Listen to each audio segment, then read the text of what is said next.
السلام عليكم ورحمة الله. إن الحمد لله نحمده ونستعينه ونعوذ بالله من شرور أنفسنا ومن سيئات أعمالنا. من يهده الله فلا له ومن يضلله فلا هادي له، وأشهد لا إله إلا الله وحده لا شريك له، وأشهد أن محمدا صلى الله عليه وسلم عبده ورسوله. يا أيها الذين آمنوا اتقوا الله حق تقاته ولا تموتن إلا وأنتم مسلمون. يا أيها الناس اتقوا ربكم الذي خلقكم من نفس واحدة وخلق منها زوجها وبث منهما رجالا كثيرا والنساء. اتقوا الله الذي تساءلون به والأرحام إن الله كان عليكم رقيبا. يا أيها الذين آمنوا اتقوا الله وقولوا قولا سديدا يصلح لكم أعمالكم ويغفر لكم ذنوبكم، ومن يطع الله ورسوله فقد فاز فوزا عظيما. ألا إن لم كلام الله، وخير الهدي هدي محمد عليه الصلاة والسلام، وشر الأمور محدثاتها وكل محدثة بدعة وكل بدعة ضلالة وكل ضلالة في النار. حياكم الله en cette soirée du samedi 13 Jumada al-Oula 1435 de l'Hégire, correspondant au 15 mars 2014 bi'idhnillahi ta'ala. Donc nous sommes avec Inch'Allah ta'ala le 45e cours du livre Le dogme du monothéisme de Cheikh Fawzan hafidahullah ta'ala. Donc dans le 5e chapitre, nous sommes Inch'Allah ta'ala au 5e sous-chapitre du 5e chapitre, qui est les mérites des compagnons, ce qu'on doit croire à l'égard et l'attitude des gens de la sunna et de l'unité envers ce qui s'est passé entre eux. Nous nous étions arrêtés au paragraphe suivant. L'attitude.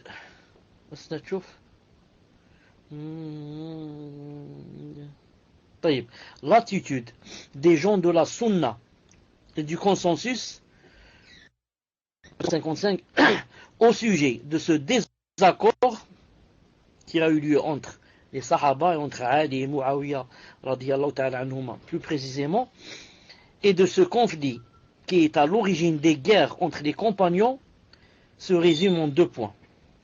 Le premier, les gens de la sunna et du consensus s'abstiennent de parler de ce qui a eu lieu entre les compagnons et de polémiquer là-dessus, car la voie la plus sûre est de se taire quant à ces choses.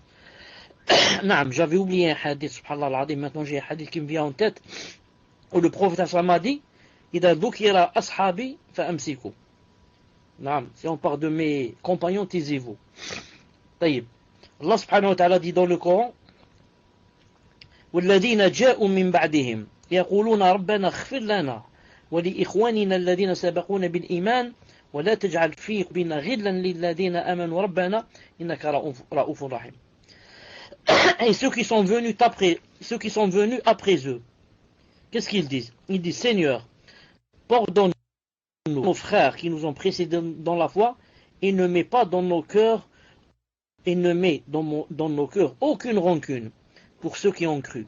Seigneur, tu es compatissant et très miséricordieux.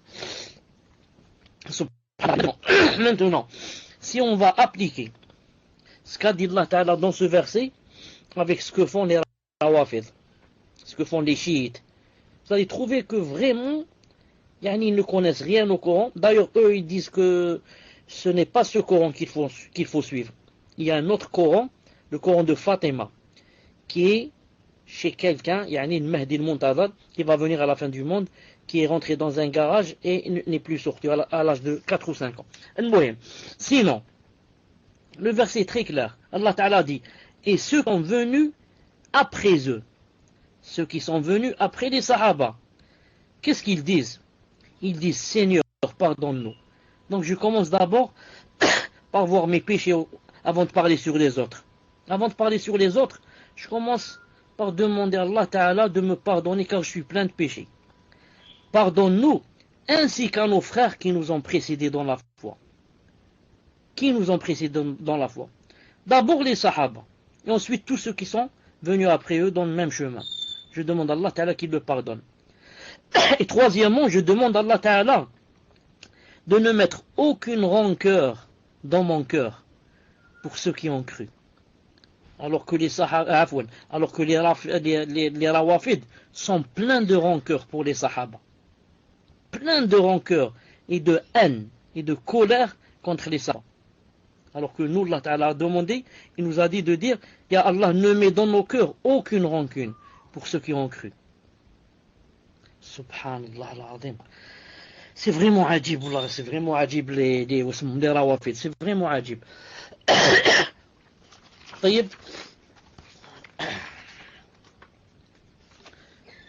Quant aux réponses, aux récits racontant leurs méfaits, leurs disputes, etc. Si quelqu'un va dire il y a eu des litiges entre les Sahaba, il y a eu des guerres entre les Sahaba, il va citer Muawiyah, il va commencer à citer des choses comment. Pareil, qu'est-ce qu'on va lui dire? À part le verset qu'on a cité maintenant, on va lui dire. Bon, alors voilà les réponses, Inch'Allah Ta'ala, par rapport aux récits racontant leurs méfaits. Premièrement, la première réponse. Certains de ces récits sont des mensonges forgés.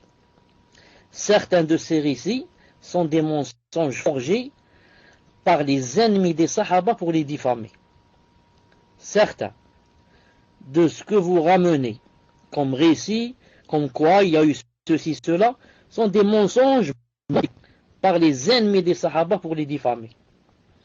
Et vous savez que si vous diffamez et vous éloignez les gens des Sahaba, ça veut dire que vous avez éloigné les gens de qui? Du prophète alayhi salam, car eux ils rapportent de lui. Naam. Et donc de l'islam en général. Naam. C'est pour ça que les Rawafid, quand ils ont critiqué les Sahaba, ils disent que ce sont des kuffars. Donc, si tu peux rien prendre, des Sahaba. Donc tu ne prends rien de la Sharia. C'est pour ça que les Rawafid ne suivent pas la Sharia qu'on suit nous. Ils ont une autre Sharia, un autre Coran, un autre fiqh. Naam. Tout ce qu'ils ont, c'est pas ce qu'on a. Et tout ce qu'on a, c'est pas ce qu'ils ont. Subhanallah al-Azim. Taïb, ça c'est la première réponse. La deuxième réponse. Certains de ces récits ont subi des ajouts et des suppressions, les détournant de leur vrai contexte. Cheikh Fawzan Hafidahullah a dit, certains récits ont été entachés de mensonges et ont subi des ajouts ou des suppressions, les détournant de leur vrai contexte. Ce sont donc des récits interpolés qui ne peuvent être pris en considération. Là, des fois il te ramène un récit qui à la base est vrai, mais il lui a ajouté quelque chose, ou bien a retranché de lui quelque chose, de façon à quoi? À détourner le récit de son vrai contexte. Et ça devient tout autre chose. Ça devient tout autre chose. Maintenant, j'ai un exemple dans la tête. Le prophète alayhi salam a une fois dit, il était assis avec ses épouses, il leur a dit, laquelle les chiens de l'Hawab, c'est un endroit, comme on dit les chiens de Lyon ou de Marseille, un endroit, un petit village comme ça. Laquelle de vous, les chiens de l'Hawab, vont aboyer sur elle? Ça veut dire, il y a une de vous, plus tard quand je mourrai, etc., elle va arriver jusqu'à cet endroit et entendre les chiens aboyer. Donc ça c'est un hadith authentique. Quand le prophète aslam est mort et que allait se déclarer la guerre entre Ali et Muawiyah, et beaucoup de sahaba sont allés vers Aïcha radiyallahu ta'ala anha. Ya Aïcha, tu es la mère des croyants. Comme Zubayr, Abdullah ibn Zubayr et beaucoup. Essaye d'aider les musulmans. Essaye de concilier. Essaye ceci. Elle a pris le chameau et elle est partie avec quelques sahaba. Elle voulait rejoindre là l'endroit où il y avait la bataille, où a lieu la bataille, pour essayer de concilier entre les musulmans. Donc elle est partie avec une bonne niya. Fi sabilillah, subhanahu wa ta'ala. Avant d'arriver au lieu de la bataille, rester quelques kilomètres, les chiens aboyaient. Alors elle s'est rappelée le hadith. Elle a demandé, à quel endroit sommes-nous? Ils ont dit, nous sommes à Al-Hawab. Elle a dit donc, Ma arani illa raji'a. Je ne me vois que retournante. Je dois retourner. Elle s'est Rappelez le hadith du prophète sallallahu alayhi wa sallam. Donc, ensuite les sahaba l'ont supplié pour qu'elle termine le chemin, elle a terminé. Elle n'est pas regrettée après. Le prophète sallallahu alayhi wa sallam, quand il a dit laquelle de vous, les chiens de l'Hawb vont l'aboyer, c'est pas dans un contexte que pour la critiquer ou là. Non, il a prédit quelque chose qui allait arriver. Les Rawafid non. Quand ils citent Aïcha, ils disent regarde, la khabita, comme ça ils disent, la khabita, celle que les chiens de l'Hawb l'ont aboyée. Car le prophète sallallahu alayhi wa sallam, ceci, cela, et le prophète avait dit attention, ils vont aboyer. Qu'est-ce qu'ils font? Des fois ils prennent quelque chose de véridique, mais il l'a détourné du contexte. Comme quoi, elle a fait un grave péché et il cache qu'elle était sortie pour quoi? Aucun intérêt de ce bas monde. C'est pour concilier entre les sahaba et elle n'a pas voulu le faire. On l'a supplié et arrivé là-bas, elle a rebroussé chemin. On l'a supplié, elle a continué et malgré tout cela, elle a dit c'est mieux si j'étais pas sorti. Malgré que c'était fils billah pour Allah subhanahu wa ta'ala et son visage. La troisième réponse. Les compagnons sont excusés. Pourquoi? Car ils étaient des érudits indépendants, des mujtahidoun qui ont raison, ou alors des mujtahidoun qui ont inintentionnellement tort. Ah bah.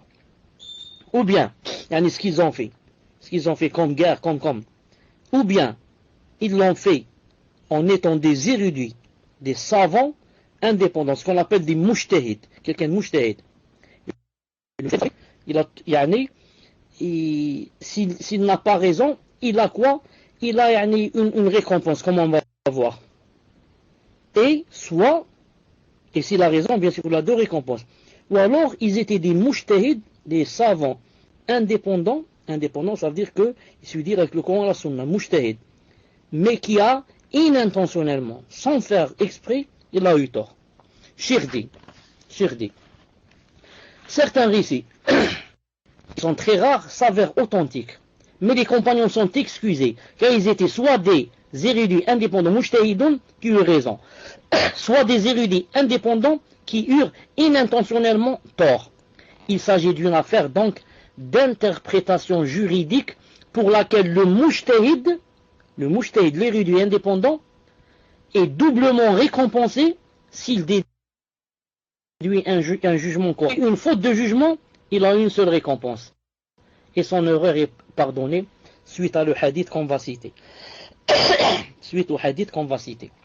Khalina, on va citer d'abord le hadith et on continue l'explication. Le prophète alayhi salam a dit إذا اجتهد الحاكم صاب فله أجران وإن اجتهد فأخطأ فله أجر. C'est-à-dire en français, rapporté par Bukhari ou Muslim, c'est-à-dire le prophète alayhi salam, le gouverneur, ou bien le juge ou bien le savant, fait un effort d'interprétation logique et déduit un jugement correct, alors il aura deux récompenses. Mais s'il fait un effort d'interprétation juridique et se trompe, il dit faux, alors il aura une seule récompense. Donc vous voyez, quelqu'un qui est juge, ou qui est gouverneur, ou qui est savant, s'il fait un effort pour donner un jugement sur une chose, ensuite, alhamdoulilah, le jugement est correct, il aura deux récompenses. Mais s'il fait un effort d'interprétation et se trompe, quand même Allah Ta'ala lui donne une récompense. Pourquoi? Il lui donne une récompense pour la faute, car il s'est trompé? Non. Il lui donne une récompense. Pourquoi? Pour ce qu'il a fait, comme quoi? Comme effort. Non. Il a fait des efforts, il a cherché, il a médité, il a comparé, il a ceci, et il a donné un jugement. Donc, pour cet effort, même si tu fais faux, tu dis faux, Allah Ta'ala te donne à condition quoi? Tu sois un gouverneur, un juge ou un savant, que tu fasses des efforts pour arriver à la vérité. Ça c'est quoi? C'était troisièmement. La quatrième réponse qu'on peut dire. Donc ici, qu'est-ce qu'on va dire des sahaba? On va dire, donc les sahaba, en faisant cette guerre et en faisant ce qu'ils ont fait, ou bien chaque sahabi a deux récompenses, non, ou bien deux récompenses, ou bien car les sahaba ont fait des efforts d'interprétation et c'est leur maximum qu'ils ont pu faire, yani, comme yani, ce qu'ils ont pu déduire. Ils n'ont pas fait ce qu'ils ont fait pour la dunya, pour la royauté, pour les comment ça s'appelle, mansab, pour avoir des postes. Non, on fait ça pour Allah subhanahu wa ta'ala, pour défendre sa religion. La quatrième excuse, la quatrième réponse. Ce sont des êtres humains sujets à l'erreur et par conséquent ne sont pas à l'abri des péchés en tant qu'individus. Quatrièmement, le shir dit ce sont des êtres humains sujets à l'erreur, à l'abri des péchés. Mais ce qu'ils ont fait peut être racheté de nombreuses manières. Donc les sahaba ne sont pas exempts de péché. Les sahaba peuvent faire des péchés. Non, il y a 4 ou 5 qui ont fait la zina, il y a une femme ou deux qui ont volé, il y a qui ont médit, ceci, cela. Ils ne sont pas exempts de péché. Mais ce qu'ils ont fait comme péché peut être rappelé, peut-être, c'est pas rappelé, peut-être, racheté, peut-être racheté par de nombreuses manières. Comment par exemple, on va dire, il se peut que celui qui a commis quelque chose se soit repenti. Et on sait repentir efface le méfait quel qu'il soit. Comme il est avéré dans les textes authentiques. Vous connaissez le hadith authentique, que la tauba, qu'est-ce qu'elle fait? Elle détruit ce qui a précédé. Hadith authentique, la tauba, qu'est-ce qu'elle fait? Elle détruit ce qui l'a précédé. Deuxièmement, à part qu'ils peuvent faire le repentir. Deuxièmement, ils ont des antécédents dans le bien et possèdent des mérites qui impliquent le pardon pour ce qui a eu lieu. S'il a vraiment eu lieu. Je répète, qu'est-ce qu'ils ont? Ils ont des antécédents dans. On fait beaucoup de choses dans le bien. Naam, sont parmi les premiers à rentrer en islam. Et on fait le djihad avec le prophète. On fait la hijra avec le prophète. On donne leur argent fi sabilillah. On fait mille et une choses fi sabilillah. Donc ils ont beaucoup d'antécédents dans le bien. Et là, il faut savoir une chose. Quand quelqu'un a des antécédents dans le bien, ensuite, Allah Ta'ala lui pardonne facilement. Quand on a d'antécédents dans le bien, naam, et elle se remplit de fautes. Naam. Et possède des mérites qui impliquent le pardon. D'ailleurs, Allah Ta'ala dit dans le Coran, regardez le verset. وَلَقَدْ صَدَقَكُمُ اللَّهُ وَعْدَهُ إِذْ تَحُسُّونَهُم بِإِذْنِهِ حَتَّى إِذَا فَشِلْتُمْ فِي الْأَمْرِ وَعَصَيْتُم مِّن بَعْدِ مَا أَرَاكُم مَّا تُحِبُّونَ مِنكُم مَّن يُرِيدُ الدُّنْيَا وَمِنكُم مَّن يُرِيدُ الْآخِرَةَ ثُمَّ صَرَفَكُمْ عَنْهُمْ لِيَبْتَلِيَكُمْ وَلَقَدْ عَفَا اللَّهُ عَنكُمْ وَاللَّهُ ذُو فَضْلٍ عَلَى الْمُؤْمِنِينَ. Ça c'est pour montrer que les sahaba peuvent faire des péchés. Allah Ta'ala a dit et certes Allah a tenu sa promesse envers vous.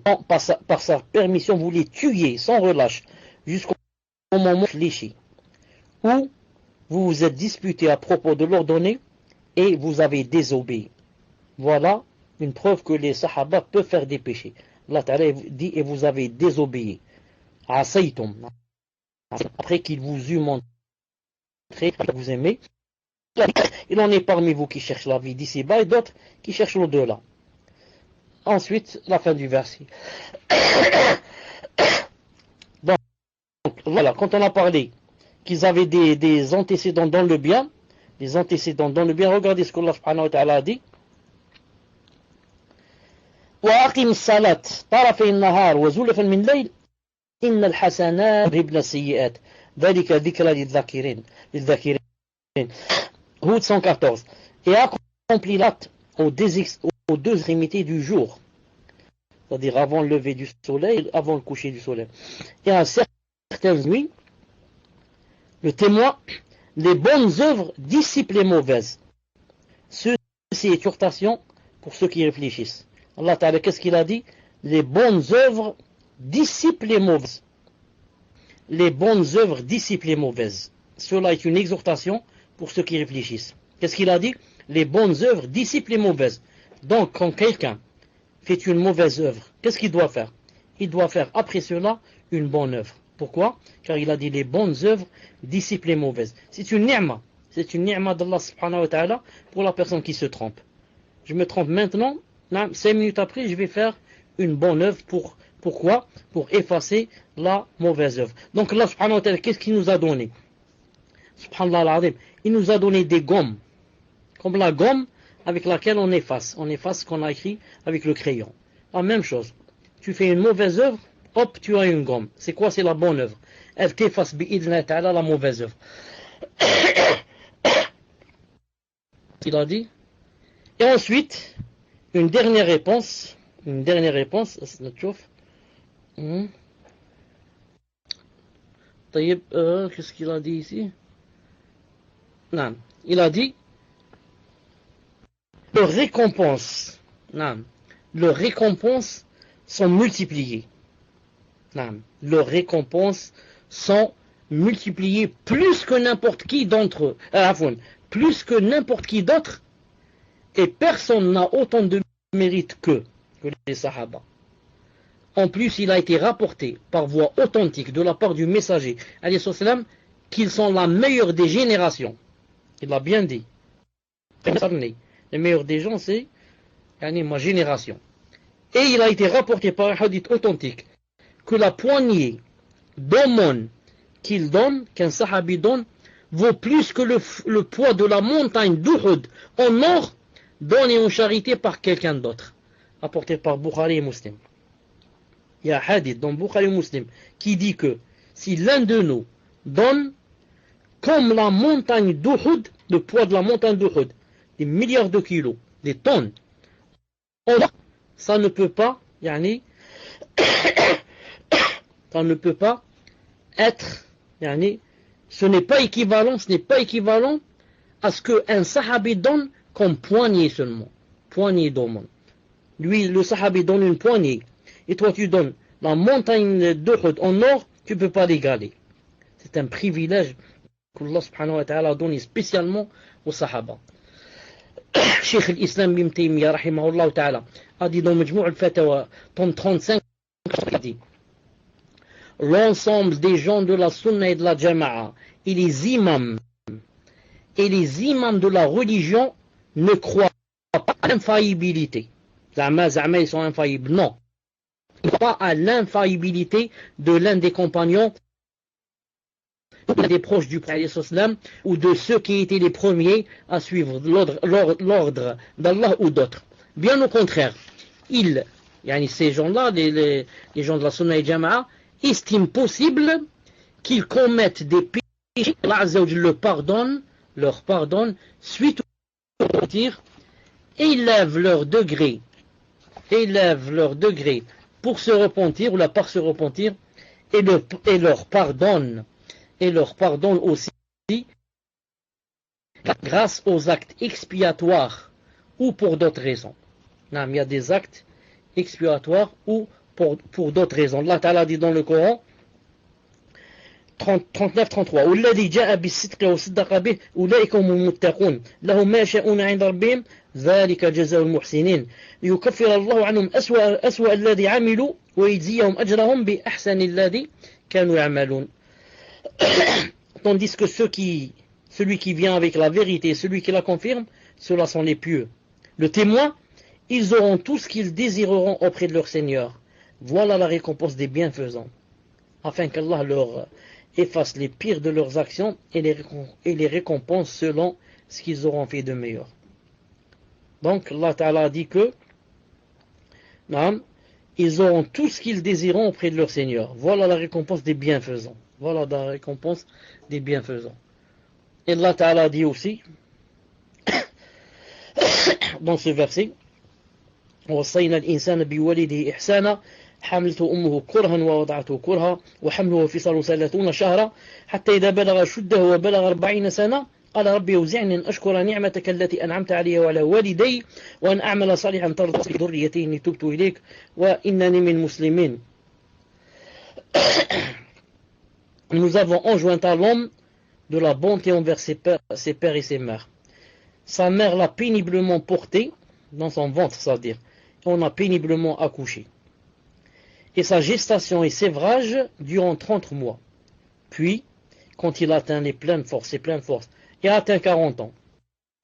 Ô Seigneur, inspire-moi pour que je rende grâce aux bienfaits dont tu m'as comblé, ainsi qu'à mes pères et mères, et pour que je fasse une bonne œuvre que tu agrées, et fais que ma postérité soit de moralité saine. Je me repens à toi et je suis des nombres des soumis.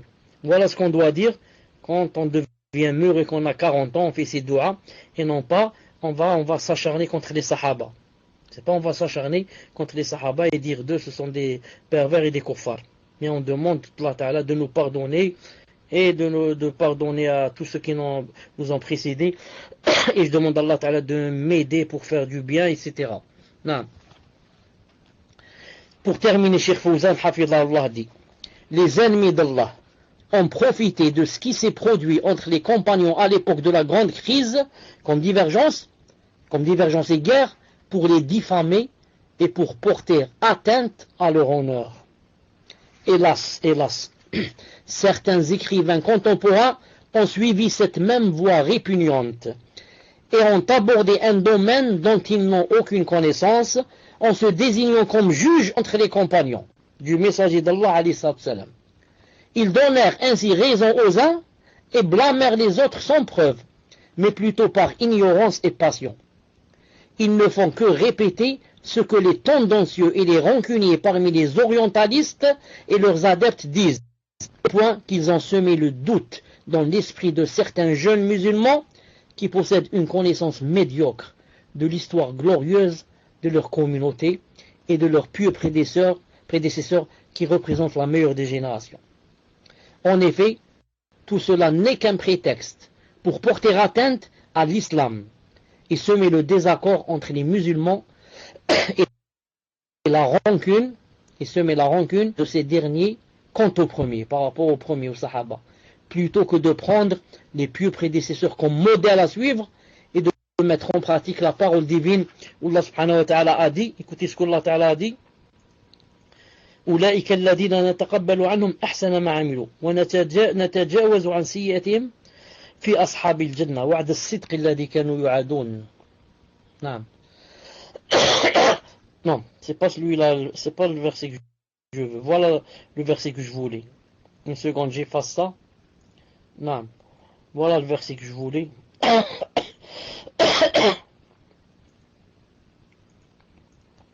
Et ceux qui sont venus après eux disent: Seigneur, pardonne-nous, ceux qui nous ont précédés dans la foi, et ne mets dans nos cœurs aucune rancune pour ceux qui ont cru. Seigneur, tu es compatissant et très miséricordieux. Voilà, Cheikh Fawzan dit, voilà ce que le vrai musulman doit dire. Naam. Voilà ce qu'il doit dire. Naam. Et non pas, comme j'ai dit, se rebeller contre les sahaba, radiyallahu ta'ala anhum. Qu'Allah subhanahu wa ta'ala nous guide. Qu'Allah subhanahu wa ta'ala nous guide. طيب. Maintenant, le cours est terminé. Je vais ajouter quelque chose de très important, bi'idhnillahi subhanahu wa ta'ala. Une seconde, juste, je me prépare. Une seconde, inshallah ta'ala, juste je me prépare.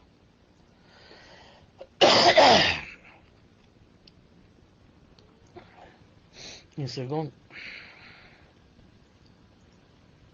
طيب. Donc le cours qu'on vous avez, ça parlait de qui? Ça parlait des sahaba radiyallahu ta'ala anhum, et comment qu'il fallait les respecter et leur donner la place qui leur convient, le statut que Allah ta'ala leur a donné, etc. Maintenant, on voudrait savoir, c'est qui le sahabi? Et c'est quoi la définition d'un sahabi? Comment savoir qui est un sahabi et qui ne l'est pas? Qui est un sahabi et qui ne l'est pas? On va commencer donc par cette chose. Je vais mettre ici la route tarif. Le sahabi, Cheikh Fawzan, radiyallahu ta'ala, a dit: le sahabi, من لقي رسول الله صلى الله عليه وسلم بعد بعثته وقبل موته مؤمنا به ومات على ذلك. نعم. طيب, attendez, je vais voir si j'ai ça en français. Je crois que je ne l'ai pas en français. C'est qui le sahabi? Il faudrait bien, je dis, il ne faut pas s'en comprendre, mais il faudrait apprendre. Apprendre et noter. Et noter, c'est qui le sahabi? Le sahabi, c'est celui qui a rencontré le prophète alayhi salam après sa prophétie et avant sa mort, en croyant en lui et en mourant ainsi.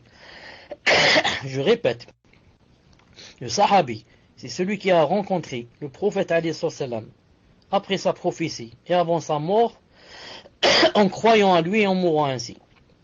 Voyez, vous savez que les savants, quand ils mettent la définition de quelque chose, ils mettent dans ce qu'on appelle, une définition, ce qu'on appelle en arabe, jami' mani'. Jami', de façon à ce que ça remplisse toutes les conditions, mani', de façon à ce que ça empêche, d'ajouter quelque chose à la définition. Je donne un exemple pour que vous compreniez. Ils ont dit le sahabi, c'est celui qui a rencontré le prophète alayhi salam après sa prophétie et avant sa mort, en croyant à lui. En croyant en lui.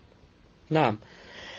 C'est pas, par exemple, mais en croyant en lui. Ça veut dire, le sahabi, c'est celui qui a rencontré le prophète sallam après sa prophétie et avant sa mort, et il est ainsi. Mais s'ils ne mettent pas, ils n'ont pas mis en croyant en lui, ça veut dire, même un kafir, s'il rencontre le prophète sallam avant sa mort et meurt ainsi, donc c'est un sahabi. Non. Il a dit tu dois le rencontrer croyant. Maintenant on va donner, Inch'Allah Ta'ala, cette définition, on va, comme on dit un peu, l'exortiquer. Décortiquer, on va la décortiquer. Regardez, hein, suivez avec moi.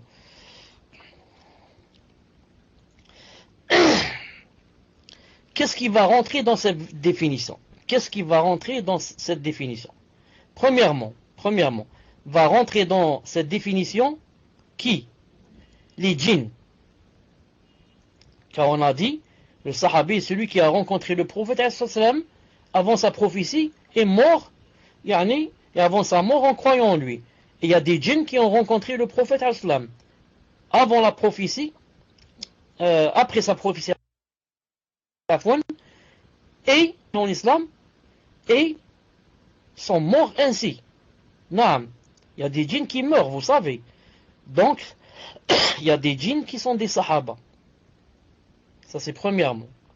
Deuxièmement, quand on a dit le sahabi, celui qui a rencontré le prophète islam, ils ont dit rencontrer, ils n'ont pas dit rencontrer pendant 4 heures, pendant 5 heures, pendant 1 mois, pendant 10 ans. Le fait que tu le rencontres, même si c'est 1 minute, tu deviens sahabi. Après la prophétie, et que tu meurs en étant croyant. Donc, rentre dans le sahabi, celui qui l'a rencontré, même si c'est pour une courte durée. Rentre aussi dans la définition. Celui qui l'a rencontré jeune, même si avant 7 ans, même avant 7 ans, même avant 6 ans. Pourquoi? Car la définition n'a pas dit le sahabi, celui qui a rencontré le prophète après la puberté, ou après tel et tel âge. Non, ils ont dit celui qui a rencontré le prophète même s'il est en bas âge. Même s'il est en bas âge. Le muhim, il l'a rencontré sallallahu alayhi wa sallam et a rempli les autres conditions. Ça rentre aussi dans cette définition. Le sahabi rentre aussi dans le sahabi, celui qui l'a rencontré avant la prophétie, en croyant en lui et en mourant ainsi, même s'il il n'a rapporté aucun hadith du prophète sallallahu alayhi wa sallam. Vous avez compris? Ce n'est pas une condition pour être sahabi de le rencontrer alayhi wa sallam et de rapporter de lui des hadiths. Il y a beaucoup de sahaba qui n'ont rapporté aucun hadith du prophète sallallahu alayhi wa sallam. Ça rentre aussi dans le fait d'être sahabi si on remplit les conditions précitées, même si on n'a pas fait de bataille avec lui. Tu as rencontré le prophète après la prophétie, et avant de mourir, et tu es mort ainsi, même si tu es resté dans ta maison, tu n'as jamais fait une bataille avec lui, allez, ça.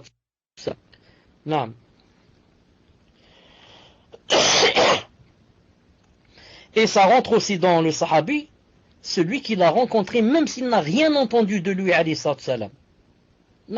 Il n'a rien entendu du prophète, alayhi salam. Mouhim, il l'a rencontré. Quelqu'un va nous dire, j'étais avec le prophète, alayhi salam, dans une assise. On lui dit, qu'est-ce qu'il a dit? Il dit, j'ai pas entendu. Ou bien mieux.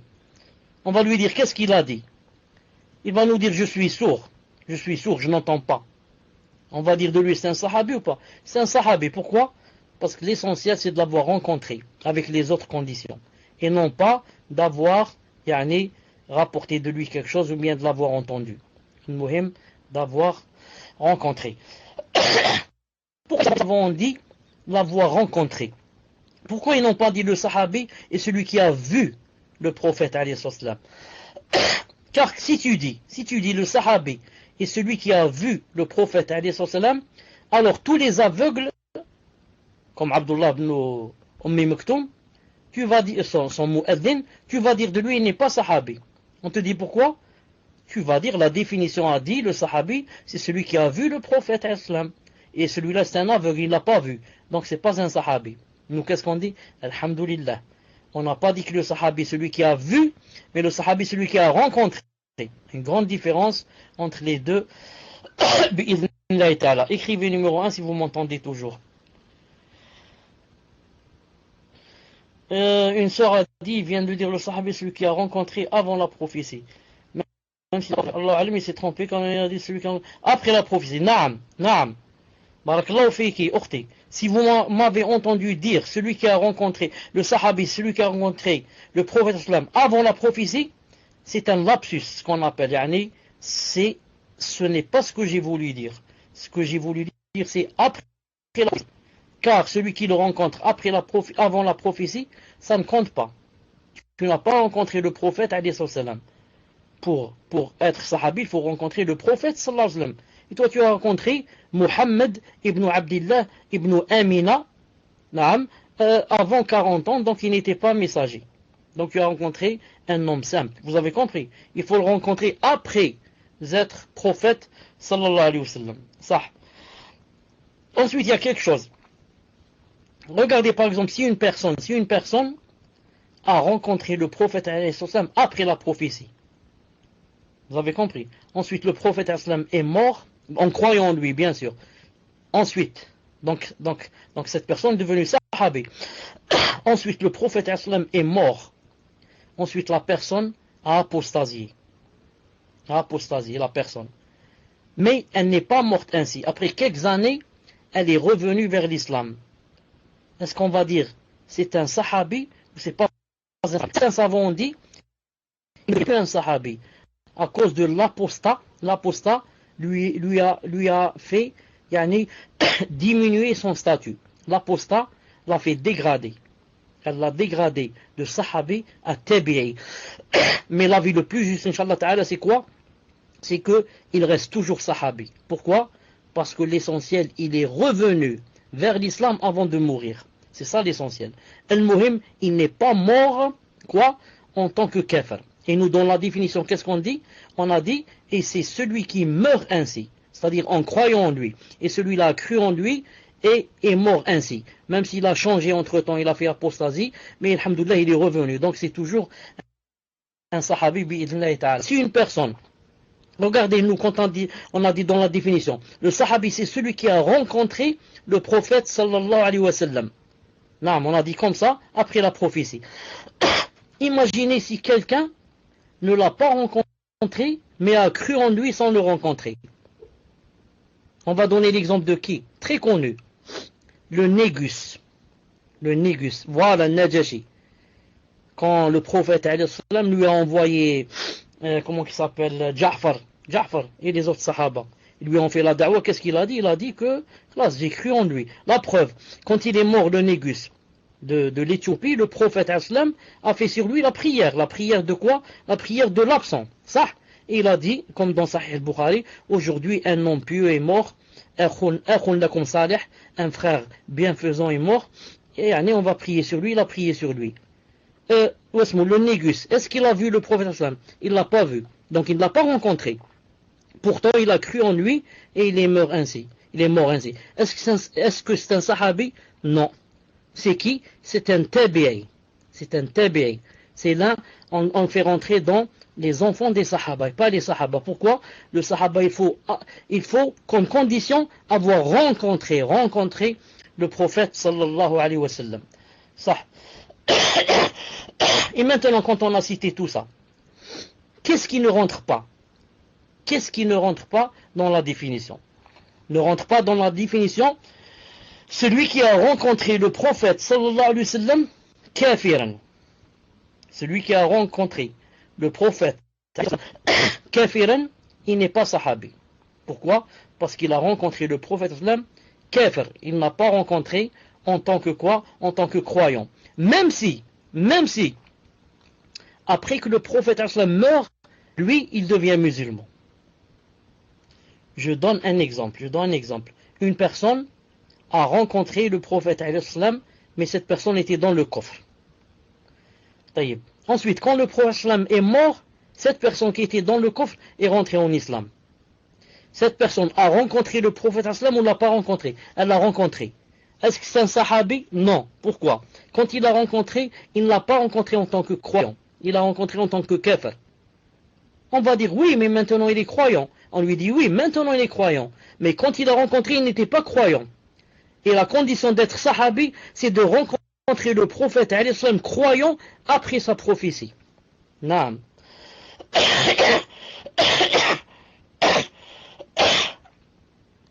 Bien sûr, c'est pas la peine de vous dire que celui qui a rencontré le prophète islam en prétendant l'islam, alors qu'il ne croyait pas dans son cœur, que celui-là n'est pas un sahabi. C'est comme qui? C'est comme le cas des hypocrites.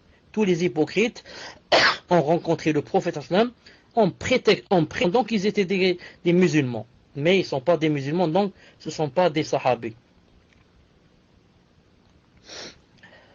Ensuite, qu'est-ce que... On est maintenant à ce qui rentre dans la définition, ce qui ne rentre pas. Qui peut me rappeler? Est-ce qu'on est à ce qui rentre dans la définition, ce qui rentre?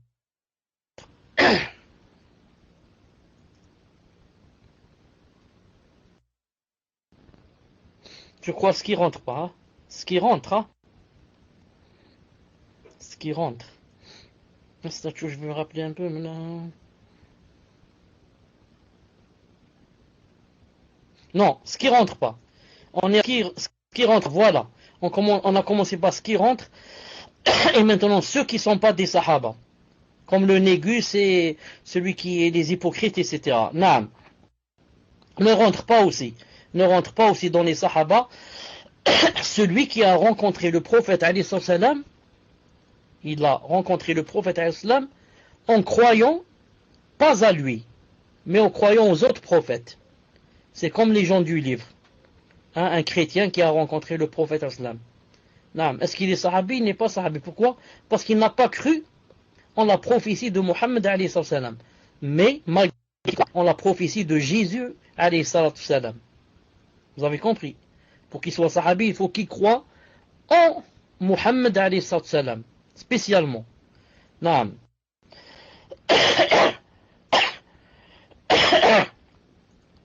Si jamais une personne a rencontré avant la prophétie, ensuite a cru en lui, mais ne l'a pas rencontré. Vous avez compris? Celui-là n'est pas sahabi.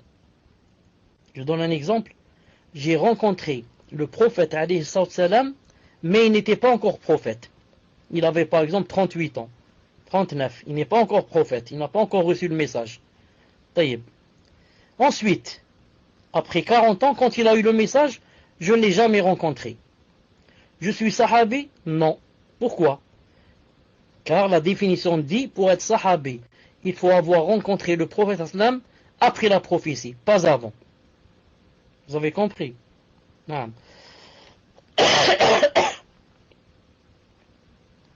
Maintenant, si quelqu'un a rencontré le prophète sallam après la prophétie, mais après sa mort, il n'est pas sahabi. Il faut rencontrer le prophète sallam après la prophétie, et avant la mort aussi. C'est pour ça que si quelqu'un voit le prophète dans le songe, croit en lui et meurt ainsi, il n'est pas sahabi. Pourquoi? Car il n'a pas rencontré le prophète, mais plutôt il a quoi? Il l'a vu. Il l'a vu dans quoi? Dans le songe. Et nous, on dit, il faut le rencontrer, pas le voir. C'est pour cela que si le prophète était vivant,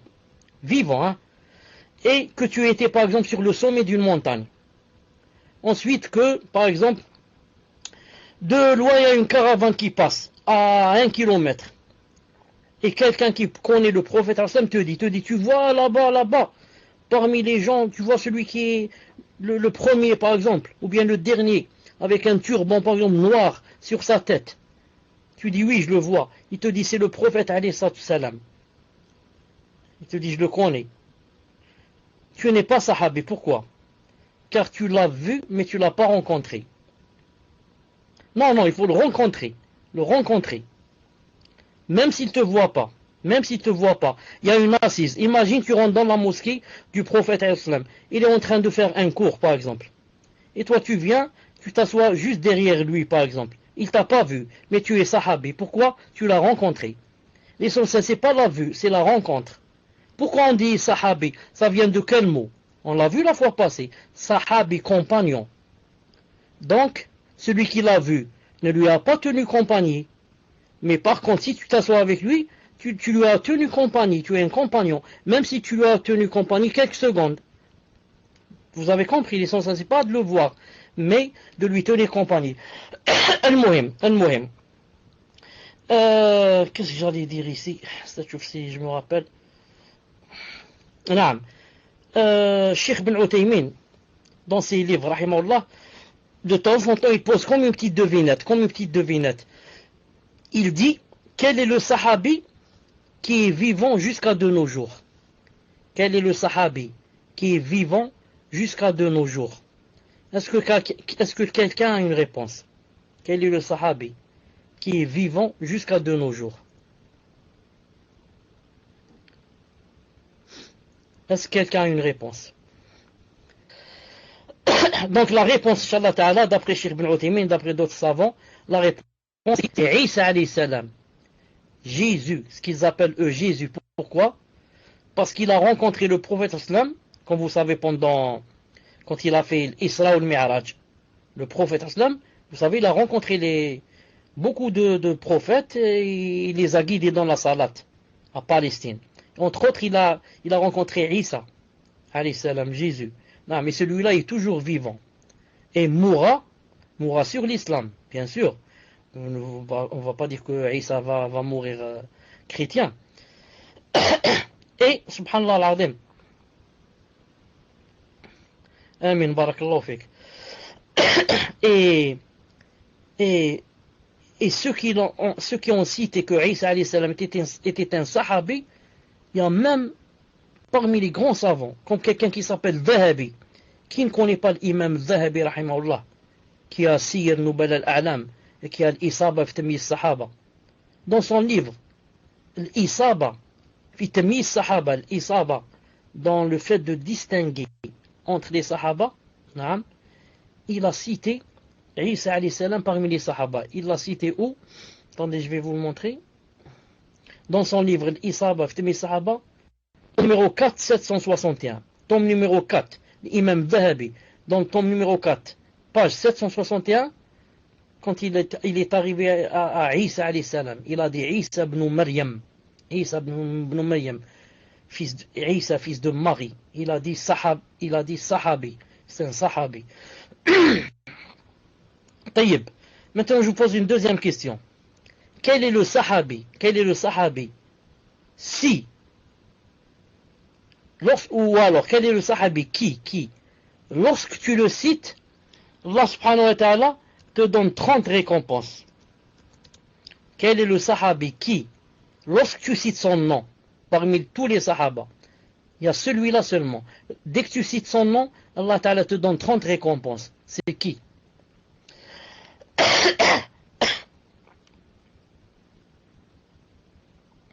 C'est qui le sahaba? Abu Huraira? Non. Abu Bakr? Non. Car, quand tu vas me citer un nom, tu vas me dire c'est Abu Bakr ou c'est Abu Bakr ou Abu Huraira ou X ou bien Omar, je vais te dire donne-moi un dalil. Donne-moi un dalil. Oui, le dalil que, en citant celui-là, j'ai 30 hasana.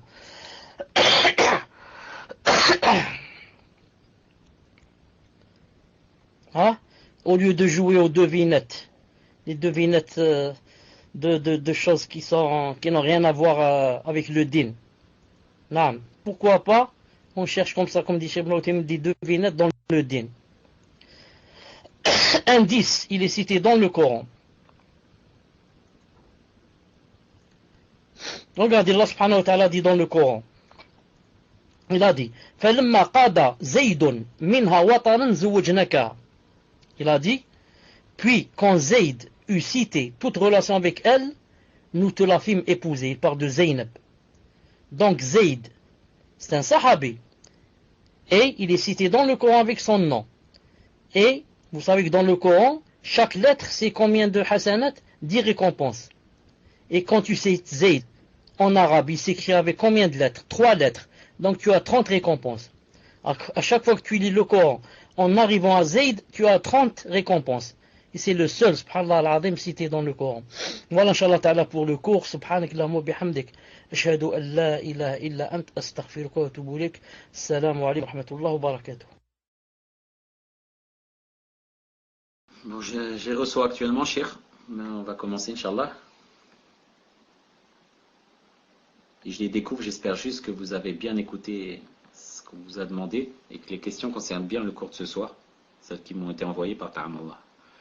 Donc première question d'un frère, cher. Bismillah wa salatu wa salam ala rasulillah. Le frère demande, cher, je voudrais savoir, quand on dit que nous suivons le minhaj des salaf, est-ce que nous parlons des compagnons ou bien des 4 imams et autres grands savants? Et pourquoi ne disons-nous pas qu'on suit tout simplement le minhaj du prophète, car n'est-ce pas une surestime des salafs? Barakallahu fikum, cher. Qu'est-ce que ça veut dire la dernière phrase? N'est-ce pas une surestime des salafs? Qu'est-ce que tu as compris par là? J'ai pas compris. Tfadal. En fait, cher, ça veut dire lorsqu'on dit que nous suivons salaf. Et non pas, en lieu de dire nous suivons le minhaj du prophète, nous disons nous suivons le minhaj des salaf. Est-ce que ce n'est pas élever les salaf à un rang plus haut? Alhamdulillah. طيب, est-ce que vous m'entendez, Inch'Allah ta'ala? Bismillah ar-Rahman ar-Rahim. Wa salatu wa salam wa ala ashraf al-mursalin. Alhamdulillah. Qu'est-ce que j'allais dire? Naam. Parmi aussi les questions les plus, comment dirais-je, qui n'ont pas de sens et qui sont, il y a un mot, comment on dit le mot avec l'adjectif, comme genre drôle, c'est insolite. Barakallahu fik Riyad. C'est ce que je cherchais, insolite. Riyad, après le cours, Inch'Allah ta'ala, attends-moi, on va parler 2 minutes. Je disais, parmi les questions insolites, on a parlé la fois passée du savant Ibn al-Jawzi, vous vous rappelez? Celui auquel 2 personnes ont divergé sur Abu Bakr et Ali, et ils ont dit c'est qui le meilleur? Il a dit c'est celui qui sa fille est mariée par l'autre. Vous vous souvenez? Vous souvenez? Ibn al-Jawzi Hada, une fois on lui a posé aussi la même question, on lui a dit, une question insolite, on lui a dit comment s'appelle l'épouse du shaitan? Et lui, comme c'était un grand savant, il a vite trouvé la réponse. Il leur a dit, ça c'est une fête à laquelle Iblis ne m'a pas invité. Le jour du mariage de Iblis, il ne m'a pas invité à la fête. Non. Donc, s'il m'avait invité, j'aurais su, peut-être, j'aurais cherché et espionné, j'aurais trouvé c'est qui sa femme. Ça c'est premièrement. Deuxièmement, ouais, la réponse des savants. Tu dis c'est dommage, Qaddar Allah, Iblis ne m'a pas invité. J'étais pas présent ce jour-là. Ensuite, je voudrais attirer votre attention sur une chose. C'est que, vous savez que les salaf, et ceux qui suivent le vrai minhaj, là où ils sont, Qaddar Allah ma shafa'a, ils sont persécutés. Dans le monde entier, c'est le chemin des messagers alayhi salam. C'est le chemin des messagers alayhi salam. Je voudrais vous dire que dans la ville de Toulouse, il y avait un frère, une seconde. Il y avait un frère, masha'Allah, qui a étudié en Arabie Saoudite sur la voie des salaf. Il commençait à donner comme ça quelques filles dans une mosquée. Et à la fin, on a comploté contre lui et on l'a expulsé. On l'a expulsé de la mosquée parce que la mosquée elle est tenue par des Ikhwan, les Ikhwan musulmans. Donc, maintenant, les frères de Toulouse ont décidé, même s'ils savent que c'est un peu difficile, mais avec la volonté d'Allah subhanahu wa ta'ala, ça viendra.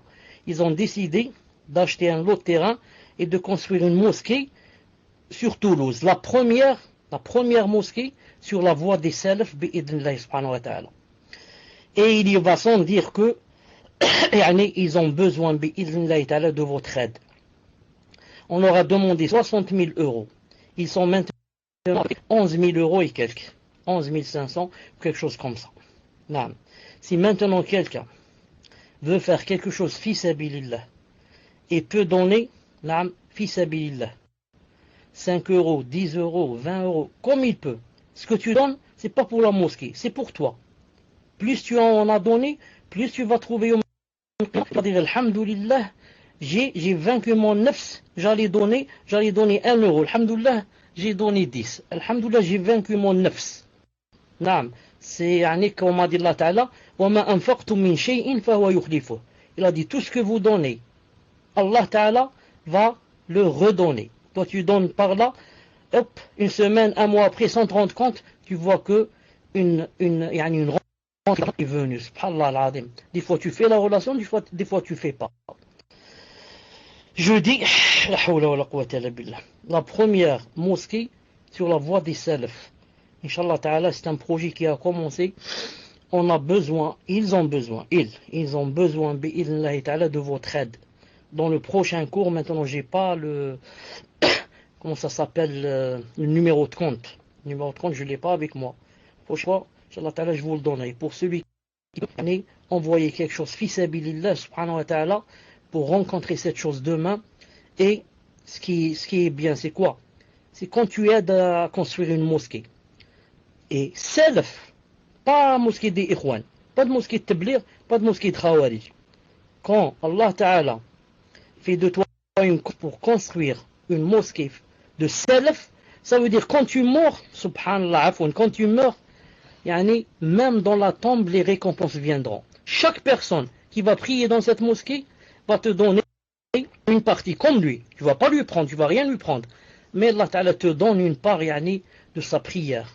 Si quelqu'un lit le Coran, une part de la lecture du Coran. Si quelqu'un dit subhanallah, tu prends avec lui une part de récompense. Subhanallah, masha'Allah, la quwwata illa billah. Qu'Allah subhanahu wa ta'ala nous aide à faire le bien avant de mourir. Et ceux qui sont malades, ou ont quelqu'un de malade, le prophète alayhi salam a dit, soignez vos malades par la sadaqa en faisant l'aumône. Et il n'y a pas comme quoi, il n'y a pas comme l'aumône pour la mosquée. Et le prophète sallallahu alayhi wa sallam a dit dans un hadith authentique rapporté par Cheikh Al-Albani rahimahullah, il a dit quiconque construit une mosquée, il a dit ne serait-ce qu'un nid un nid pigeon, ou quelque chose comme ça. Il y a un nid d'un volatile comme ça. Il a dit ne serait-ce que comme un nid de pigeon, c'est quoi? C'est rien. Il a dit, Allah Ta'ala lui construira une maison dans le paradis. Donc la mosquée, c'est pas obligé qu'elle soit grande. Tu dis, il faut qu'elle soit immense pour que je participe. Non. Même si elle fait, il y a 10 personnes qui vont prier à l'intérieur. Tu auras des récompenses. Inch'Allah Ta'ala. Une autre question. Bi'idhnillah Ta'ala. Tfadlal, si c'est possible de répéter la question. Tfadlal. Naam, Cheikh. Barakallahu fikum. Wal muwafiq man wafaqahu Allah.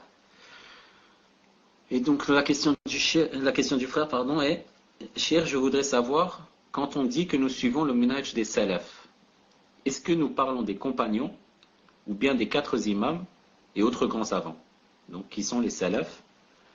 Et pourquoi ne disons-nous pas tout simplement que nous suivons le minhaj du prophète alayhi salam? Car n'est-ce pas une surestime des salafs? Barakallahu fikum, Cheikh. Donc Allahu Akbar, c'est la première bouchra, subhanallah, Allahu Akbar. C'est la première bouchra. Donc une personne dit qu'elle voudrait donner 200 € pour cette mosquée. On dit qu'elle voudrait donner 200 € pour cette mosquée. Comment les envoyer? Avec l'un des admins là-bas. Donc un de vous les admins, si c'est possible, il lui donne comment te l'envoyer à toi l'admin. Ensuite, tu verras comment l'envoyer, Inch'Allah Ta'ala, à la mosquée, bi'idhnillah subhanahu wa ta'ala. Je dis comme réponse. Non, et maintenant, si vous m'entendez, ça c'est coupé.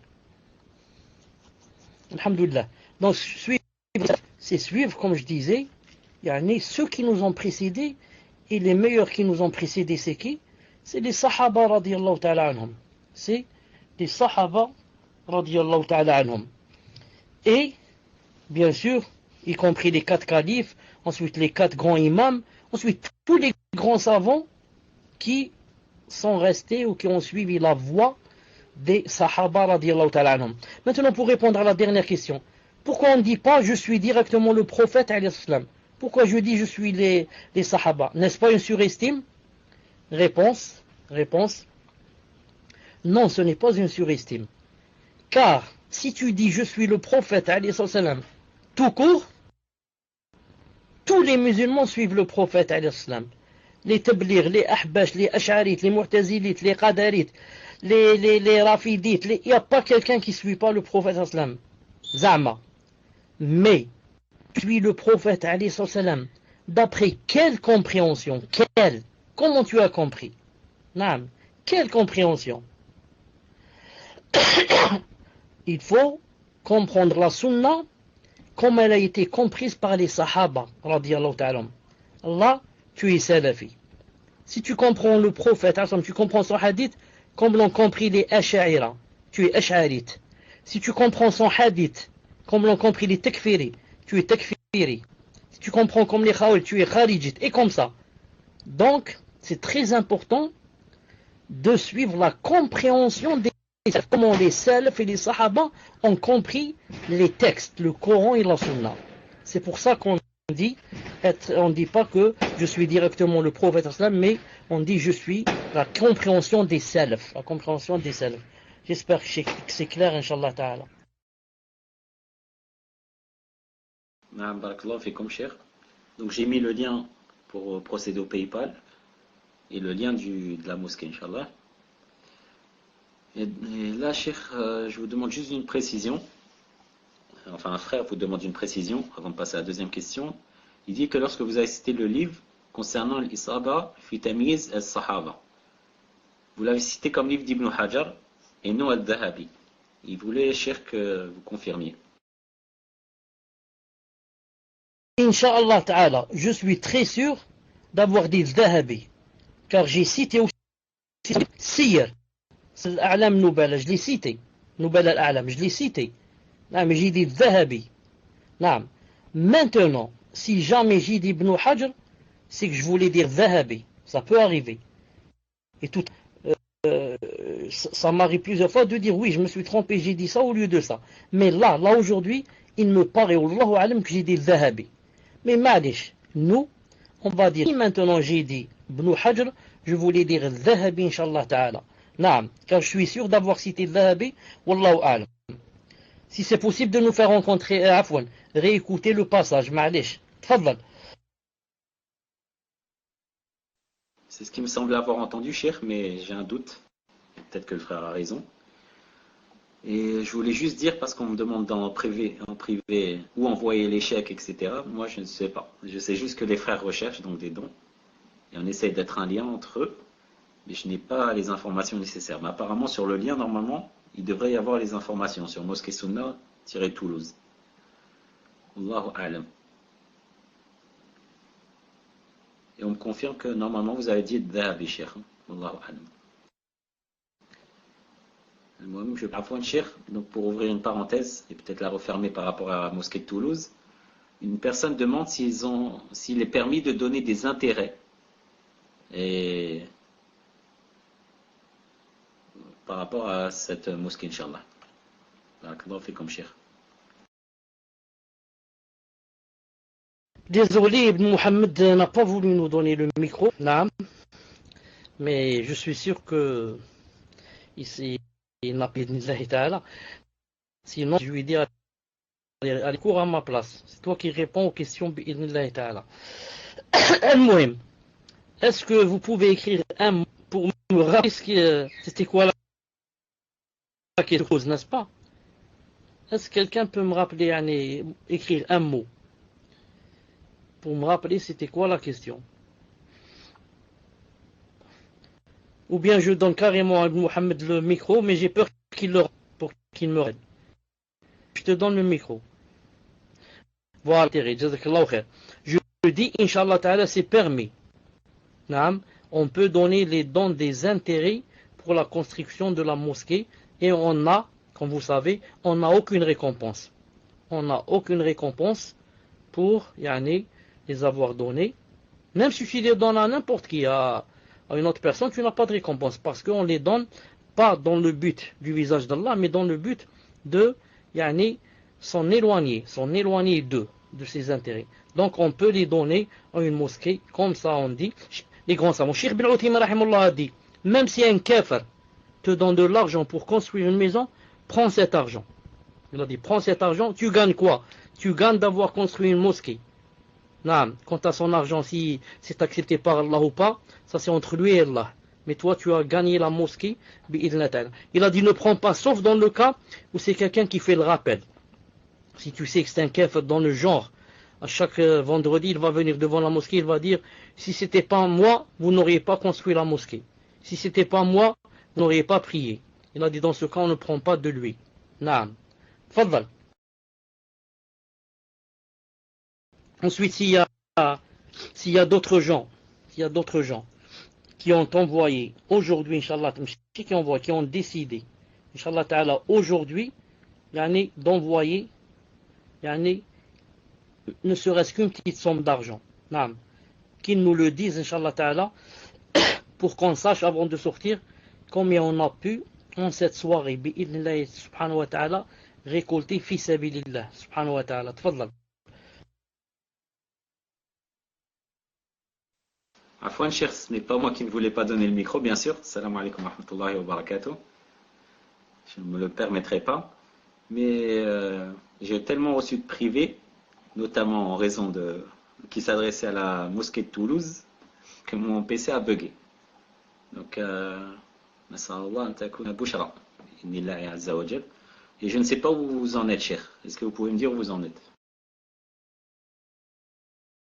J'ai répondu à la question qu'il était permis de donner des intérêts. Bi'idnillahi subhanahu wa ta'ala. Tfadlal.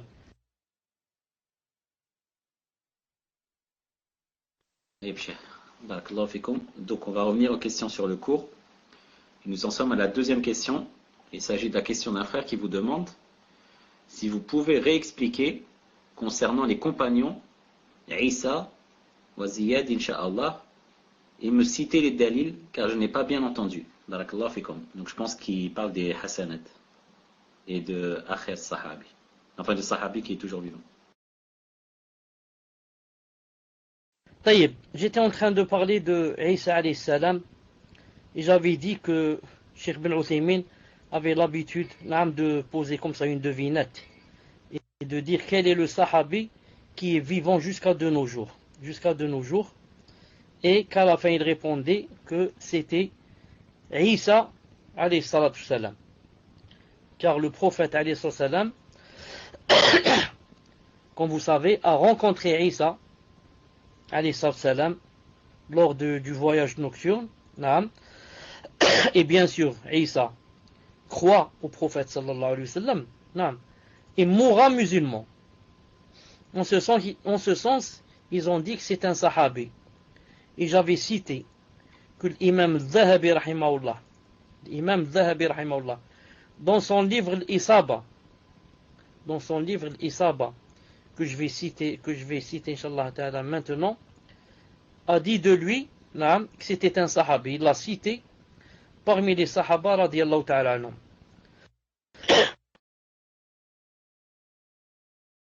Une seconde, je vais vous citer où l'imam Zahabi a cité cela. Une seconde. Je profite de cela, Cheikh, juste une seconde, pendant que vous faites la recherche, pour dire que moi je suis un peu préoccupé par les questions. Et donc, si pour tout ce qui concerne la mosquée de Toulouse, bi'idhnillah,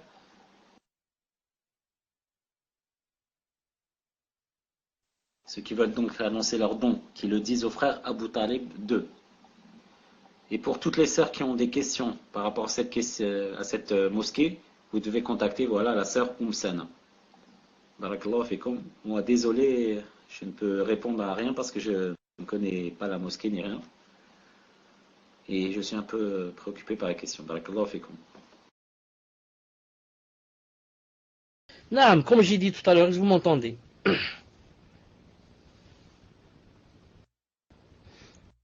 Naam, les frères sont éprouvés. Parce que toutes les mosquées là-bas ne sont pas des mosquées de salaf. Naam. Toutes les mosquées là-bas ne sont pas des mosquées où on suit la salafia. Et là où on dit que Zama on suit la salafia, on ne la suit pas vraiment. C'est juste comme il y a une couverture. Sinon, on dit qu'on suit la salafia et on laisse les gens faire qui ne sont pas des salafis. Comprenez? Et on donne des activités à des femmes qui sont des takfiriyat. Et on trouve sur les étagères de la Mektaba, on trouve les livres de Aïd al-Qarni, de Hassan Benna, et on dit on est salafi, vous avez compris. Et on chasse. Si quelqu'un est salafi, on le chasse de la mosquée. S'il veut faire des cours, etc., on lui dit il ne faut pas faire de cours. On laisse faire des cours aux autres s'ils viennent. Là, les ikhwan, ma'alish. Donc, il faut faire, Inch'Allah ta'ala, tout son possible pour aider bi'idhnillahi ta'ala pour construire la première mosquée salafiyya de Toulouse bi'idhnillahi subhanahu wa ta'ala. Naam, tfadlal. Attends, j'ai juste une petite shubha. Si quelqu'un va nous dire, oui mais moi pas. C'est venu Taïb. Une seconde, je reviens au whisper. Si quelqu'un va nous dire, je connais une mosquée par exemple, où on nous enseigne des livres de Cheikh Ben Uthaymin et Cheikh Fawzan, etc. Vous dites il n'y a pas de salafi. Je dis, le fait d'enseigner des livres de Cheikh Fawzan, ou bien Cheikh Ben Uthaymin, ou bien Cheikh Al-Ghoudayan, ou bien, ce n'est pas une preuve qu'on est salafi. Je suis salafi si je suis le minhaj desquels j'enseigne leurs livres. Non. Et non pas dire voilà j'enseigne un livre de l'imam Ben Uthaymin. Sinon, tous les takfiris se basent sur les livres de Cheikh Ben Uthaymin, Cheikh Fawzan, Cheikh Taymiyyah Ibn al-Qayyim, les Khawari, ceux-là, Sahih al-Bukhari, Sahih Muslim. L'essentiel c'est le minhaj. Non. Tu suis le minhaj de ceux-là, des grands savants. Tu laisses pas les ikhwan, tenir ta mosquée et faire des cours, et chasser les salafs et des livres de Hassan Benna sur les étagères et comme ça et donner des activités aux takfiriyat pendant l'Aïd et je ne sais pas quoi et les jours de fête.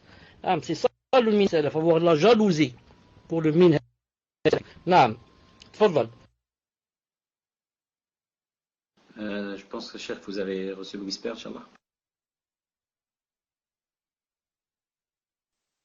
Donc, je lis la question, cher, en attendant si vous pouvez lire le whisper.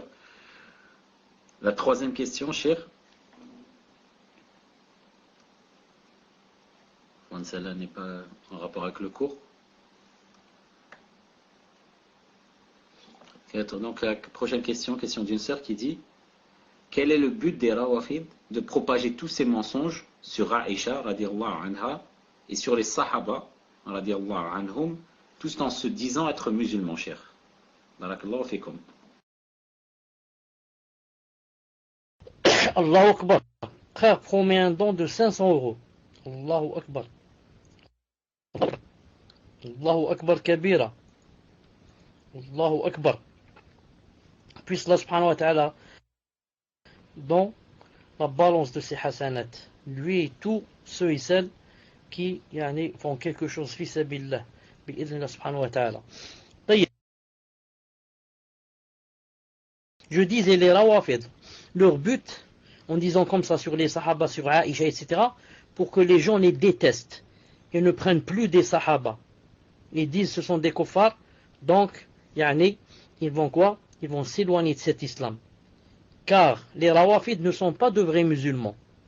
À la base, comme vous savez, les Iraniens, à la base, ce sont des Medjous. Leurs ancêtres sont des... Ensuite, ils se sont cachés derrière l'islam, quand l'islam est venu, ils se sont cachés spécialement derrière Za'ma, l'amour de la famille du prophète sallallahu alayhi wa sallam. Naam. Sinon, au fond, dans leur cœur, naam, ils n'ont ni Coran, ni Sunna, ni amour du prophète, ni rien. Naam. Et ils sont toujours avec les kuffars contre les croyants, avec les kuffars contre les musulmans. Que Allah subhanahu wa ta'ala nous préserve d'eux. Donc ils ont dit maintenant comment combattre l'islam. Il ne reste que quoi? Enlever l'intermédiaire entre le prophète et nous. C'est qui l'intermédiaire? C'est les sahaba. Tu enlèves les intermédiaires, ça y est, tu ne peux plus arriver au prophète. Donc tu ne prends plus ni des hadiths ni des rien. Et le Coran, on a dit que ce n'est pas le même Coran. Ils ont dit comme ça. Ils ont quelqu'un, un savant chez eux. Un savant chez eux. Qui s'appelle, je crois, le Qummi ou bien Tosi. L'un des deux. Je crois que c'est Tosi. Il a un livre qui s'appelle... Attends, comment il s'appelle? Dalil al-Khitab. Fi ithbati tahrifi kitabi Rabb al-Arbab. Allahu Akbar. Je vais l'écrire en arabe. Ce savant chez eux, là, ce savant. Un grand savant chez eux, grand savant, qui s'appelle Tosi, ou bien le Qummi. J'ai oublié, mais un grand savant chez eux. Il a écrit un livre qui s'appelle Fasl al-Khitab. Fi ithbati tahrifi kitabi Rabb al-Arbab. Subhanallah al-Azim. Fasl al-Khitab, c'est-à-dire la parole la plus, disons, comment qu'on dit, disons, la parole la plus vraie, à peu près, hein, la parole la plus vraie, fi itbat, que la preuve, pour donner la preuve que le livre, le Coran a été altéré. Le Coran a été altéré, falsifié. La preuve flagrante, voilà comment s'appelle son titre, la preuve flagrante, je donne les preuves flagrantes que le Coran a été falsifié. C'est-à-dire que le Coran qu'on lit nous, il est faux. Ils ont un autre Coran. Hado, moi je les écoute, hado. C'est khoubat à ça. Ce sont des shayatines. Non, tfaddal. Allahu Akbar. Allahu Akbar. Allahu Akbar. Allahu Akbar. نعم كل الله سبحانه عز وجل نعم كل الله سبحانه عز وجل met cela dans la balance des hasanat. نعم des gens qui cherchent le visage d'Allah subhanahu wa ta'ala. qu'Allah subhanahu wa ta'ala les rétribue dans cette dunya et dans l'au-delà. نعم تفضل Cheikh pour une autre question. Non, Cheikh, vous ne faites pas une fatwa pour l'amilin alayha, hein, Cheikh, par rapport à ça. Donc, juste pour dire qu'aux personnes, parce que certains n'ont peut-être pas les revenus de ça, quand ils voient 500 euros ou autre, peut-être ça va les décourager, mais même les personnes qui donnent 5 euros, 10 euros, peut-être qu'en termes de de pourcentage par rapport à leur revenu, c'est déjà peut-être énorme. Et il n'y a pas de petits dons. Non. 1,50 € ou autre, bi'idhnillah. Comme ça, vous aurez également la part de récompense pour toute personne qui le peut. Comme je dis, le muwafiq man wafaqahu Allah. Question suivante, cher. Non. Non, moi j'ajouterais même une chose. Même celui qui n'en donne pas, et qui a donné avec l'intention, et qui a dit dans son cœur que je suis pauvre et que je n'ai rien, et que je ne peux même pas donner 1 euro. Celui-là, Allah Ta'ala lui donne d'après l'intention. Pourquoi? Parce que Allah Ta'ala sait que s'il avait, il en aurait donné. Mais que la qaddarallahu ma sha'a fa'al. C'est pas une obligation, c'est juste un geste facultatif et je n'ai pas les moyens. Nous en sommes à 950 €, mes frères. Allahu Akbar. Allahu Akbar kabira. Tfadal, Inch'Allah Ta'ala, pour l'autre question. Naam, Cheikh, et je répète, barakallahu fikum pour toutes les personnes qui veulent dire donc, combien elles comptent envoyer, de contacter Abu Talib 2. Car moi, de mon côté, on m'a annoncé pratiquement plus que 900 €, sans compter les 500, 250 et autres. Et donc, c'est le frère Abu Talib 2 qu'il faut contacter, juste pour vous lui faire part et qu'il puisse compter, Inch'Allah. Et une personne m'a dit que, par contre, Akhi, ton PV semble être fermé pour elle. Elle n'a pas pu t'envoyer, donc sa promesse de don, Inch'Allah, ça va. Donc, barakallahu fikum, cher. Et donc, on va poser la question. Et pour toute personne qui ne peut pas donner, on peut lui dire aussi de ne pas oublier de faire Adhkar ba'd as-salat, qui m'a déjà fait le hadith. Dhahaba ahlu duthun bil ujur, cher. Non. Inch'Allah. Naam. Donc, on va pas, je crois que les questions de ce soir, ça va pas. Ensuite, un frère vient de me, comment on disait, c'est pas de me rappeler, de me corriger une chose très importante. Il m'a dit que pour l'Isaba, que j'avais dit Dhahabi, alors qu'il fallait dire Ibn Hajr. Naam, c'est vrai, barakallahu fik akhi. Je pense, wallahu alam, même je suis même sûr d'avoir dit Dhahabi, alors que je voulais dire Dhahabi en parlant de l'autre livre. Naam, Siyar Nubal al-A'lam. C'est celui-là qui a été écrit par Dhahabi. Quant à l'Isaba Vitamin Sahaba, c'est Ibn Hajr al-Asqalani. Naam, jazakallahu khayran pour cette remarque très importante. Wa barakallahu fika wa fi ilmika. Tfadal. Akhi Abu Talib, afwan cher, il faut que tu ouvres tes PV, parce que tant que tu n'ouvres pas tes PV, tous les PV sont renvoyés vers moi et ça va encore bloquer. Jazakallahu khair, ouvre tes PV, Inch'Allah, car les frères veulent te dire, et les frères et sœurs donc, combien ils comptent envoyer, Inch'Allah. Cher, je vous pose la question suivante, Inch'Allah. On va essayer de continuer. Mais le problème, c'est qu'ils y ont déjà envoyé. Donc, si tu envoies à toi, on ne saura pas ceux qui feront doublon ou pas. Donc, comme il a commencé, on va essayer de le laisser continuer, Inch'Allah. Donc, chère, question suivante. Question d'une sœur qui dit Cher, je souhaite revenir sur le cours précédent, afin de savoir si j'ai bien compris que Ali et un autre sahabi se sont fait la guerre. Car il y avait un désaccord entre eux sur le fait de tuer, maintenant ou pas, les tueurs de Uthman. Mais qui de Ali et du compagnon a été tué? Et comment s'est terminée cette guerre, cher? Barakallahu fikum. Ibn Muhammad, est-ce que tu as entendu quand j'ai fait la correction de l'Isaba? Est-ce que vous avez entendu? Naam, alhamdulillah. Donc la personne dit qui a été tué. Je crois qu'elle n'a pas bien compris. Celui qui a été tué, c'est le grand troisième calife, Uthman ibn Affan, marié à 2 filles du prophète sallallahu alayhi wa sallam. Il a été assassiné par des Khawarij qui sont venus d'Égypte et de tout le monde. Ils se sont réunis là-bas et ont encerclé la maison de Uthman ibn Affan au point de l'empêcher pour sortir. Même les gens qui lui ramenaient à manger et à boire, ils les ont empêchés. Au point que Ali, radiyallahu ta'ala, des fois lui donnait de l'eau ou bien un peu à manger par le plafond. Il venait sur le toit et lui faisait rentrer comme ça par un trou. C'est interdit que tu manges et tu bois. Radiyallahu ta'ala anhu. Il a été assassiné. On lui a dit, il faut que tu désistes. Tu laisses la gouvernance. Tu laisses le commandement des reines. Tu n'es plus un calife. Ou alors tu n'es plus un gouverneur. On ne veut pas de toi comme gouverneur. Et lui, pourquoi il n'a pas délaissé? Pourquoi il n'a pas dit, d'accord, vous voulez me tuer, moi j'arrête, prenez les rênes du pouvoir et mettez un autre en place. Pourquoi il ne s'est pas désisté? Car le prophète sallallahu alayhi wa sallam lui a dit, avant de mourir, sallallahu alayhi wa sallam, dans un hadith authentique authentifié par Sheikh al-Albani rahimahullah, qu'est-ce qu'il lui a dit?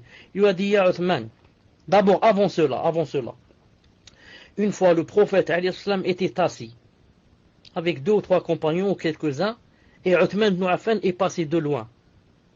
Avant qu'il ne rentre, avant qu'il ne passe, le prophète islam a dit, maintenant va rentrer quelqu'un qui va être tué madloum, va être tué injustement.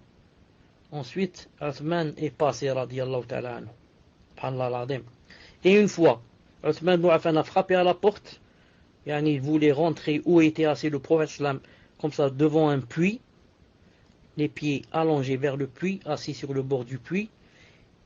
Il y a quelqu'un qui a frappé à la porte, c'est Abu Bakr qui lui a dit, il a dit à l'intermédiaire, ouvre-lui la porte et annonce-lui le paradis. Ensuite un deuxième a frappé, il a dit c'est Omar, ouvre-lui la porte et annonce-lui le paradis. Ensuite un troisième a frappé, le prophète islam a dit, ouvre la porte, c'est Uthman, ouvre-lui la porte et annonce-lui le paradis après un malheur qui va le toucher. Quand l'intermédiaire a dit ça à Uthman ibn Affan, ce qu'il a dit Allahul Musta'an, la phrase très célèbre de Ayyub, Allahul Musta'an. Al-Muhim. Je disais, le prophète a dit dans un hadith authentique, rapporté par Sheikh al-Albani rahimahullah ta'ala, qu'est-ce qu'il lui a dit? Il lui a dit, Ya Uthman, Asa Allahu an yuqammisaka qamisa. فإن أرادك المنافقون على خلعه فلا تخلعه حتى تلقاني على الحوض. Il lui a dit, écoute ya Uthman, il est possible que Allah subhanahu wa ta'ala te mette un qamis. T'habille avec un qamis. Si les munafiqoun, les hypocrites, te demandent d'enlever ce qamis, ne l'enlève pas. Jusqu'à ce que tu me rencontres devant le bassin. Allahu Akbar. Le qamis c'est quoi? C'est le pouvoir. Allah Ta'ala, peut-être qu'il va donner le pouvoir. Si jamais il te donne le pouvoir, attention à ce que les hypocrites te disent désiste-toi. Ne te désiste pas jusqu'à ce que tu me rencontres. Allahu Akbar. Donc lui, Uthman ibn Affan, quand il n'a pas voulu se désister, c'est pas parce qu'il tient comme aujourd'hui, certains tiennent comme ça, sur la chaise du pouvoir, jusqu'à mourir. Non. Sinon il aurait délaissé et désisté. Il a dit, qu'est-ce que vous voulez que je fasse? Le prophète a dit, attention, ne désiste pas jusqu'à ce que tu me rencontres. C'est cela qu'il a tenu jusqu'à ce qu'il ait été assassiné, alayhi rahmatullah ta'ala. Voilà, la réponse. Tfaddal. Barakallahu fikum, cher. Akhi Abu Talib. Barakallahu fik, si tu peux ouvrir tes PV, mutlaqan. Et pas uniquement à ta liste de contacts, si cela est possible. Car je ne cesse de recevoir des messages pour me dire que ton PV est fermé, Akhi. Barakallahu fik. De même pour Sana, afin que les sœurs puissent vous contacter, d'ouvrir votre PV. Barakallahu fikum. Et je tiens à vous dire que je ne connais ni les coordonnées ni rien par rapport à cette mosquée. Donc même si vous me demandez, désolé, mais je ne peux rien répondre. Naam. Naam, il y a juste une seconde. Quand je parlais de Uthman ibn Affan radiyallahu ta'ala anhu, et j'ai dit qu'il avait dit quoi? Il avait dit Allah al-Musta'an. Allah al-Musta'an. Il dit que, exactement comme a dit avant lui, Ayyub alayhi salam. Comme ça j'ai dit. Je voulais dire Yaqub. Pas Ayyub, je voulais dire Yaqub alayhi salam. Le père de Youssouf alayhi salam. Tfaddal. Barakallahu fikum, cher. Question suivante. Et c'est une petite parenthèse. C'est une sœur qui dit à Cher, lors du dernier cours, il y avait une personne qui avait posé une question par rapport aux convertis. Donc désolé pour la question, mais j'ai besoin de votre aide car il y a deux amis qui veulent se convertir à l'islam, mais j'ai une crainte que ce soit par rapport aux gens. Donc que la conversion ne soit pas sincère, mais ne soit que pour les gens. Donc, cher, pouvez-vous conseiller ces deux filles pour que lorsqu'elles se convertissent, ce soit pour Allah Azza wa Jal? Et de même donc faire une nasiha à toute personne qui va se convertir, Inch'Allah, comme la dernière fois, afin que ce soit une trace, qui reste le plus longtemps possible et qui soit bénéfique au maximum de gens. La personne dit, je vais enregistrer l'audio, Inch'Allah, car je compte les voir demain, et je leur ferai écouter l'audio. Barakallahu fikum, cher. Allez, avant de faire cela, je voudrais savoir si elle peut nous donner par exemple un signe sur lequel elle s'est basée pour dire peut-être qu'elles veulent faire ça pour les gens et pas pour Allah. Car c'est un peu étonnant. C'est un peu étonnant, yani, que quelqu'un vienne faire la shahada pour les gens alors qu'il n'est pas obligé de faire la shahada. Je voudrais savoir quels sont par exemple les signes sur lesquels s'est basée cette sœur, bi'idhnillahi ta'ala. Le temps de, Inch'Allah, qu'elle réponde, on passe à une autre question. Naam, cher, si la sœur peut m'envoyer la précision. Et donc, la question suivante. Question d'un frère qui dit, cher, je voudrais que vous me confirmiez, cher, si parmi les sahaba, il y en a qui ont forniqué, consommé de l'alcool, et ainsi de suite, donc qui ont fait les grands péchés. Et si cela est vrai, comment peut-on répliquer aux personnes qui utilisent leurs péchés pour dire que des musulmans, par exemple, un musulman par exemple peut être homosexuel et pieux à la fois? Est-ce correct de la part de la personne qui dit cela, cher? Donc le fait de faire les grands péchés n'empêche pas la piété. Est-ce que cela est vrai, cher? Non, cela n'est pas vrai.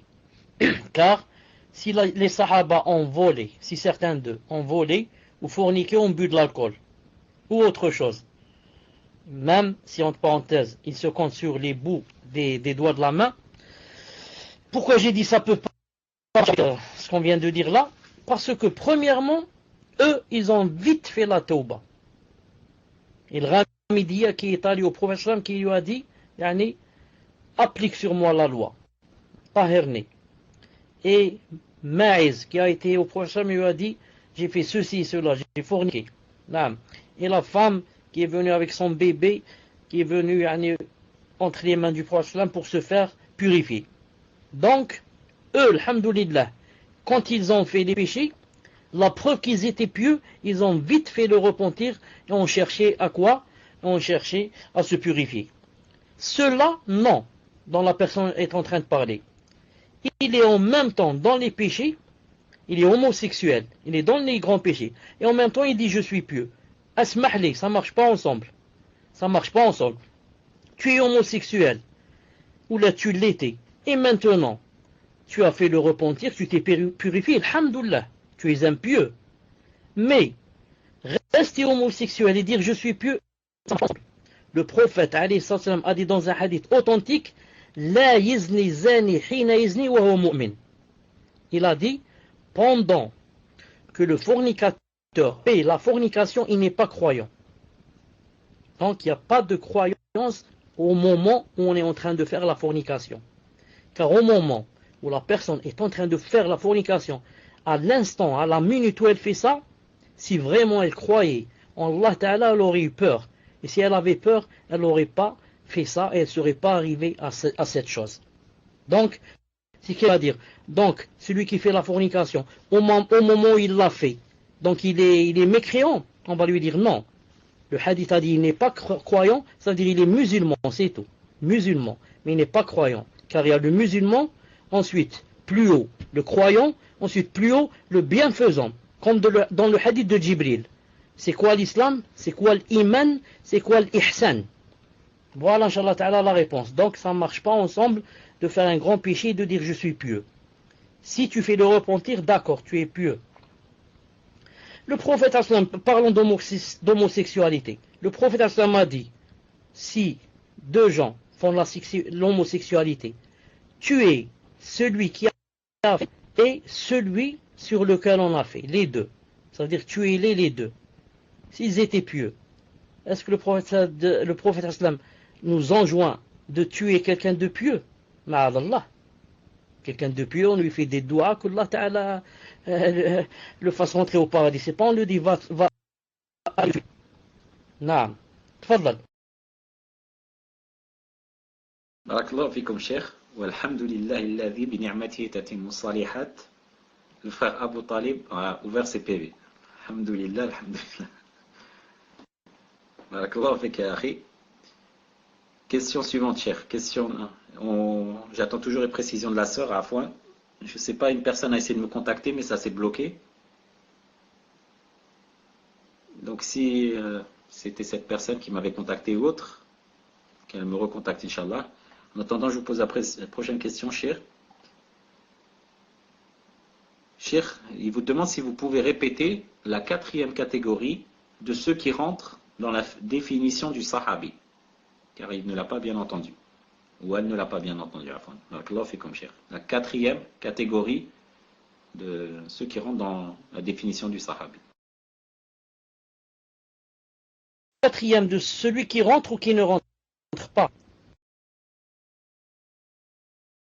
J'ai dit, Wallahu ta'ala alam, rentrer dans le fait d'être sahabi, même s'il ne rapporte du prophète, ça rapporte aucun hadith de lui. Ni a fait avec lui une bataille, ni a assisté au djihad, ni rien. Al-Muhim, il a rencontré le prophète islam, ensuite est allé s'enfermer dans sa maison jusqu'à mourir. Celui-là, c'est un sahabi. Voilà. Tfadlal. Si c'est pas ça, alors je vais chercher autre chose. Donc si ce n'est pas ça qui nous contacte, Inch'Allah. Vous m'entendez, cher? Parce que je ne me vois pas avec le micro, donc je ne sais pas si j'ai le micro. Est-ce que vous m'entendez? Alhamdulillah. Donc la sœur, par rapport à la question de la conversion, dit, car il y a une fille qui le dit sur Facebook, etc. Et l'autre qui sortait avec des petits amis, des petits copains musulmans. Et quand je leur demande pourquoi tu te convertis, elle me dit je sais pas. Voilà sa réponse, cher. De toute façon, je dis, se reconvertir en islam, ce n'est pas n'importe quoi. Se reconvertir en islam, ça veut dire que maintenant, j'ai compris qu'il y a un paradis éternel qui attend celui qui va se reconvertir. Et que celui qui va se reconvertir, Allah Ta'ala, son Seigneur, va l'épargner d'un feu éternel. Naam. Et que j'ai reconnu que seul Allah Ta'ala mérite l'adoration. Et qu'il a envoyé 124 000 prophètes. Entre autres 315 messagers. Entre autres Isa alayhi salam, Jésus et Mohammed le dernier alayhi salam. Donc, si je me convertis, c'est pour le visage d'Allah. Pour sauver ma peau, naam, et pour être parmi ceux dont Allah Ta'ala va englober de miséricorde lorsqu'ils vont le rencontrer. Mais si maintenant par contre je me reconvertis à cause des gens, ou pour que les gens me flattent, ou me fassent des éloges, ou pour me marier, ou pour que je ne sois pas agressé, ou pour ceci, cela, pour qu'on me donne de l'argent, ou pour ceci ou cela, dans ce cas ça devient plus grave. Il vaut mieux ne pas se reconvertir du tout, car j'ai pris la reconversion comme une couverture. J'ai pris l'islam comme une couverture, j'ai pris Allah Ta'ala comme une couverture pour assouvir mes passions et mes tentations et mes intérêts. Voilà, Inch'Allah Ta'ala, la réponse bi'idhnillahi Ta'ala. Tfaddal. Barakallahu fikum, cher. Question suivante. Question d'un frère qui dit, cher, vous avez dit que si des personnes meurent pendant le vivant du prophète, sallallahu alayhi wa sallam, étaient convertis, on dit d'eux que ce sont des sahaba. Ai-je bien compris, cher? C'est à peu près ça normalement que je déchiffre. Vous avez dit que si des personnes meurent pendant le vivant du prophète, sallallahu alayhi wa sallam, et s'étaient convertis, on dit bien que ce sont des sahaba, cher?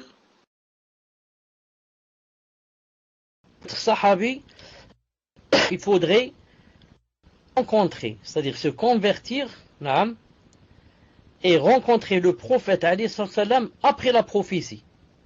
Le rencontrer vivant et moi, croyant, et mourir ainsi.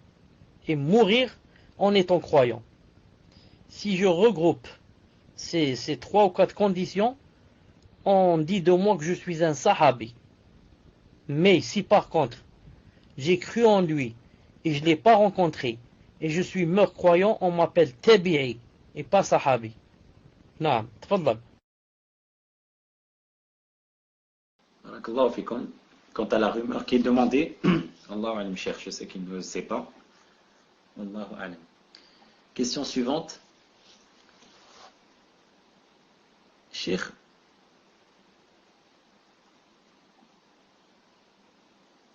question suivante d'une sœur qui dit, Cheikh, en citant le nom du sahabi Zayd, radiallahu anhu, faut-il avoir l'intention que ça vient du Coran, ou est-ce que le fait de dire, par exemple, Zayd, radiallahu anhu, ou appeler une personne Zayd, nous donne également ses récompenses, Cheikh?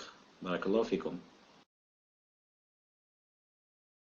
Je vois que la personne n'a pas bien compris ma réponse. J'avais répondu et dit, pour avoir récompense, il faudrait lire le nom Zayd dans le verset, en lisant le Coran.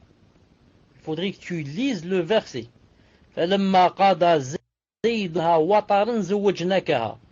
Comme ça, tu dois lire le verset. Lorsque tu arrives à Zayd, tu as 30 récompenses au moins. Pour avoir lu son nom dans le Coran.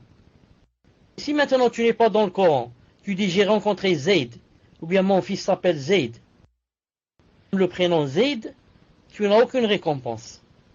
Parce que ce n'est plus un verset du Coran. Tfaddal. Barakallahu fikum, cher.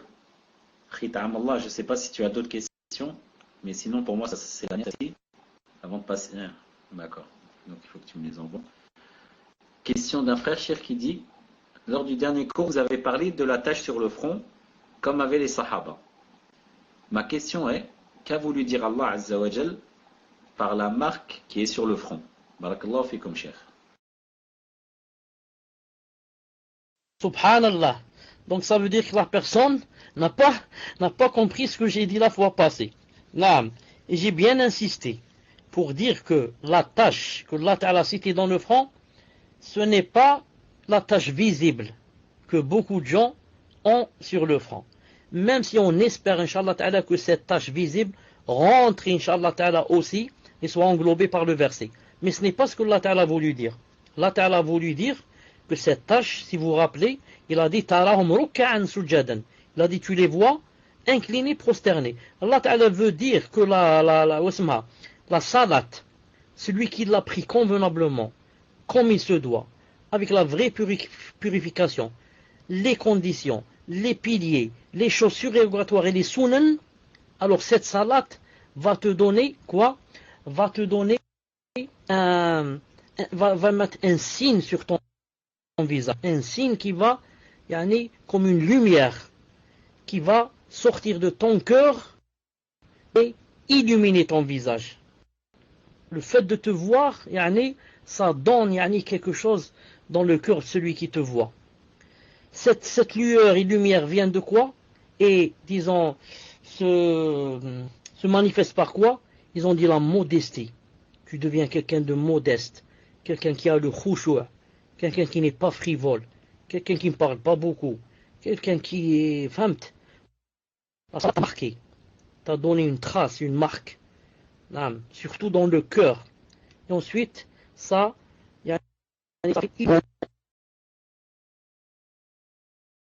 est-ce qu'il y a quelques nouveautés pour la mosquée de Toulouse? Est-ce qu'il y a quelques nouveautés?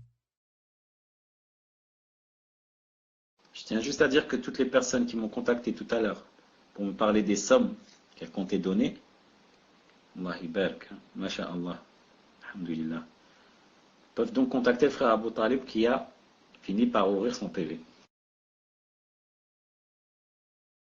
Cheikh, il est déjà minuit. Et qadallahu ma sha fa'al, on a été retenu bi'idhnillah pour une bonne cause, en espérant que ce qu'on ait été une cause, notamment vous, chers, pour que la da'wa salafiyya soit vraiment importée dans la région de Toulouse. Et pourquoi pas que ce soit une ouverture pour la da'wa salafiyya en France, en Europe et partout, bi'idhnillah. On ne sait pas d'où peut venir le khayr.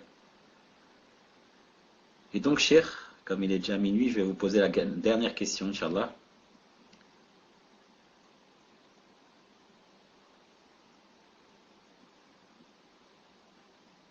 La question d'un frère qui dit, cher, peut-on atteindre le degré des sahaba ou même les dépasser dans l'au-delà? Nous n'avons pas vu le prophète ﷺ, mais essayons de suivre sa voie. Donc est-ce qu'il est possible pour une personne de nos jours d'atteindre le degré des sahaba, yawm al-qiyamah, ou même de les dépasser, cher? Barakallahu fikum. Je pense, d'après ce que je sais, Wallahu ta'ala alam, que cela est impossible.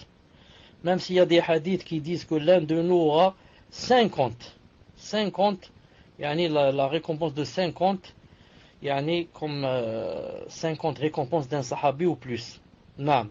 Je dis, il y a une grande différence entre avoir 50 récompenses comme par exemple X et avoir la vraie récompense de X. C'est comme le hadith, ceux qui ont dit que le hadith est authentique, pour ceux qui, par exemple celui qui prie salat subh et reste dans la mosquée jusqu'au lever du soleil, il a comme hajj ou umrah. Pour ceux qui ont dit que le hadith était authentique, il a comme hajj ou umrah, il a dit 3 fois. Tu as comme hajj ou umrah, mais tu n'as pas hajj ou umrah. La preuve, tu dois le hajj. Si tu avais vraiment faire le hajj, tu dis alhamdoulilah, j'ai le hajj. Mais non, tu as dit j'ai umrah. Ça coupe.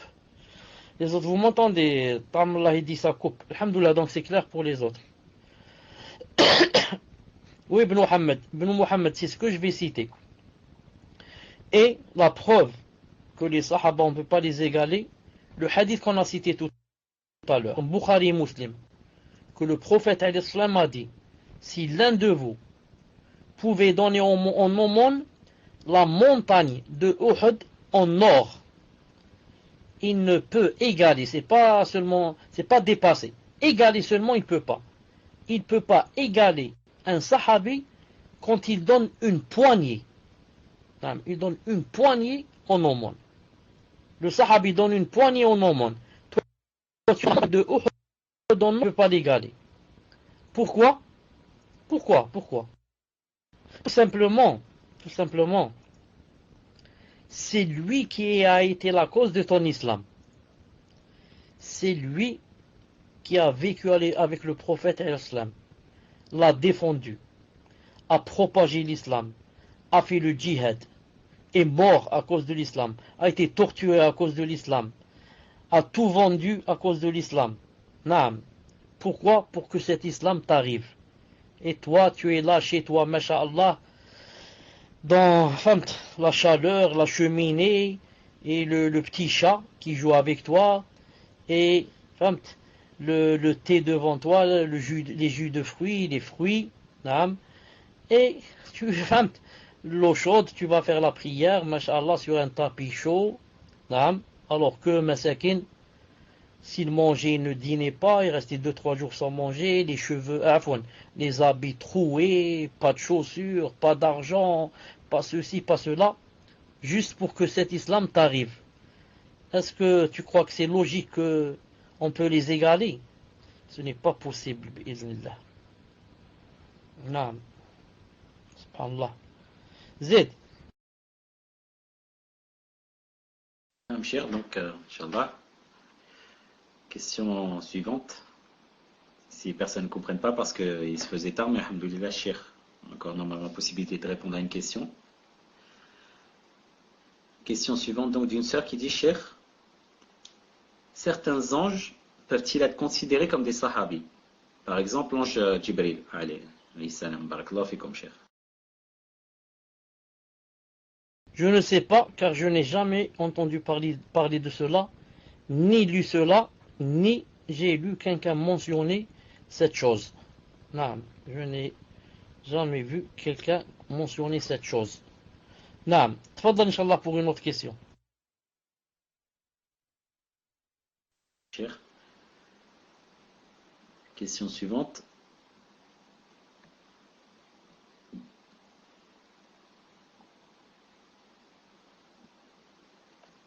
Pouvez-vous, cher, m'afficher le hadith complet du prophète ﷺ qui dit qu'il faut se taire au sujet des compagnons? Est-ce que vous l'avez, cher? Ou est-ce que vous pouvez le citer sinon? Une seconde, Inch'Allah Ta'ala, je vais vous le chercher. Une seconde, j'ouvre un programme, la Mektaba, la bibliothèque Shamila, englobante, global de Sheikh Al-Albani rahimahullah, et je vais vous citer le hadith là où il se trouve exactement, bi'idhnillahi ta'ala. Donc en attendant, parce qu'on me demande beaucoup en privé, Cheikh, donc pour certaines recherches, utilise ce qui est appelé Maktaba Shamila. En général, vous le trouvez écrit comme ça. Il faut télécharger sur Internet et il y a des mises à jour. Et vous allez trouver énormément d'ouvrages. Tous ne sont pas de savants salafis, mais vous allez trouver pas mal de savants salafis. Tfadlou, Cheikh.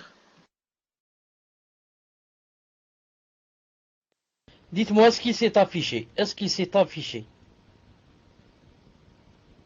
Est-ce que le hadith, alhamdulillah, le prophète a dit, Ida dhukira ashabi fa amsiku. Si jamais mes compagnons sont cités, alors taisez-vous. Et si on parle d'étoiles, etc., taisez-vous. Si on parle d'astres, taisez-vous. Comme on dit maintenant l'horoscope, etc. Si on parle de destin, Al-Albani a dit Sahih.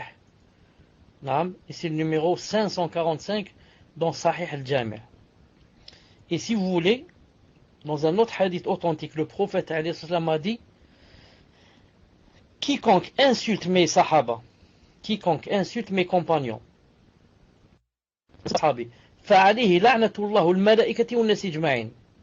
il aura la malédiction de Allah, de ses anges et de tous les gens.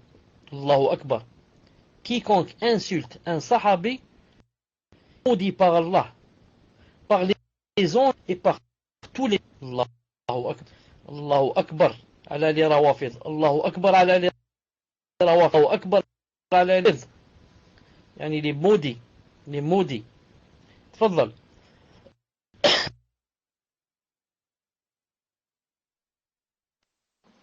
Allah fait comme cher. Question suivante. Cher, pourriez-vous nous dire si la personne qui a vu le prophète sallallahu alayhi wa sallam après la révélation, donc après la révélation, et qui était musulman sans lui avoir parlé, était-il aussi un sahabi, seulement en l'ayant vu ou croisé son regard sans lui avoir parlé? Cheikh, notamment vous aviez cité l'exemple des assises tout à l'heure. Est-ce qu'il s'est affiché chez vous? Le prophète alayhi salam a dit, Man sabba ashab, a injurié mes compagnons. Fa'alayhi la'natullah, il a la malédiction d'Allah, des anges et des gens et de tous les gens du Ma'in. Cheikh Al-Albani l'a cité dans Silsila Sahiha 3340. Il a dit bon. Il a cité aussi dans Sahih Al-Jami'. Al-Muhim, avant de terminer, celui qui a, comme a dit la personne tout à l'heure, celui qui l'a vu ne lui a pas parlé. Qu'est-ce qu'on a dit? On a dit lui parler ou ne lui a pas parlé. C'est pas très important. Le muhim, c'est pas la rentrée. Mais le prophète pour devenir sahabi, et non pas le voir.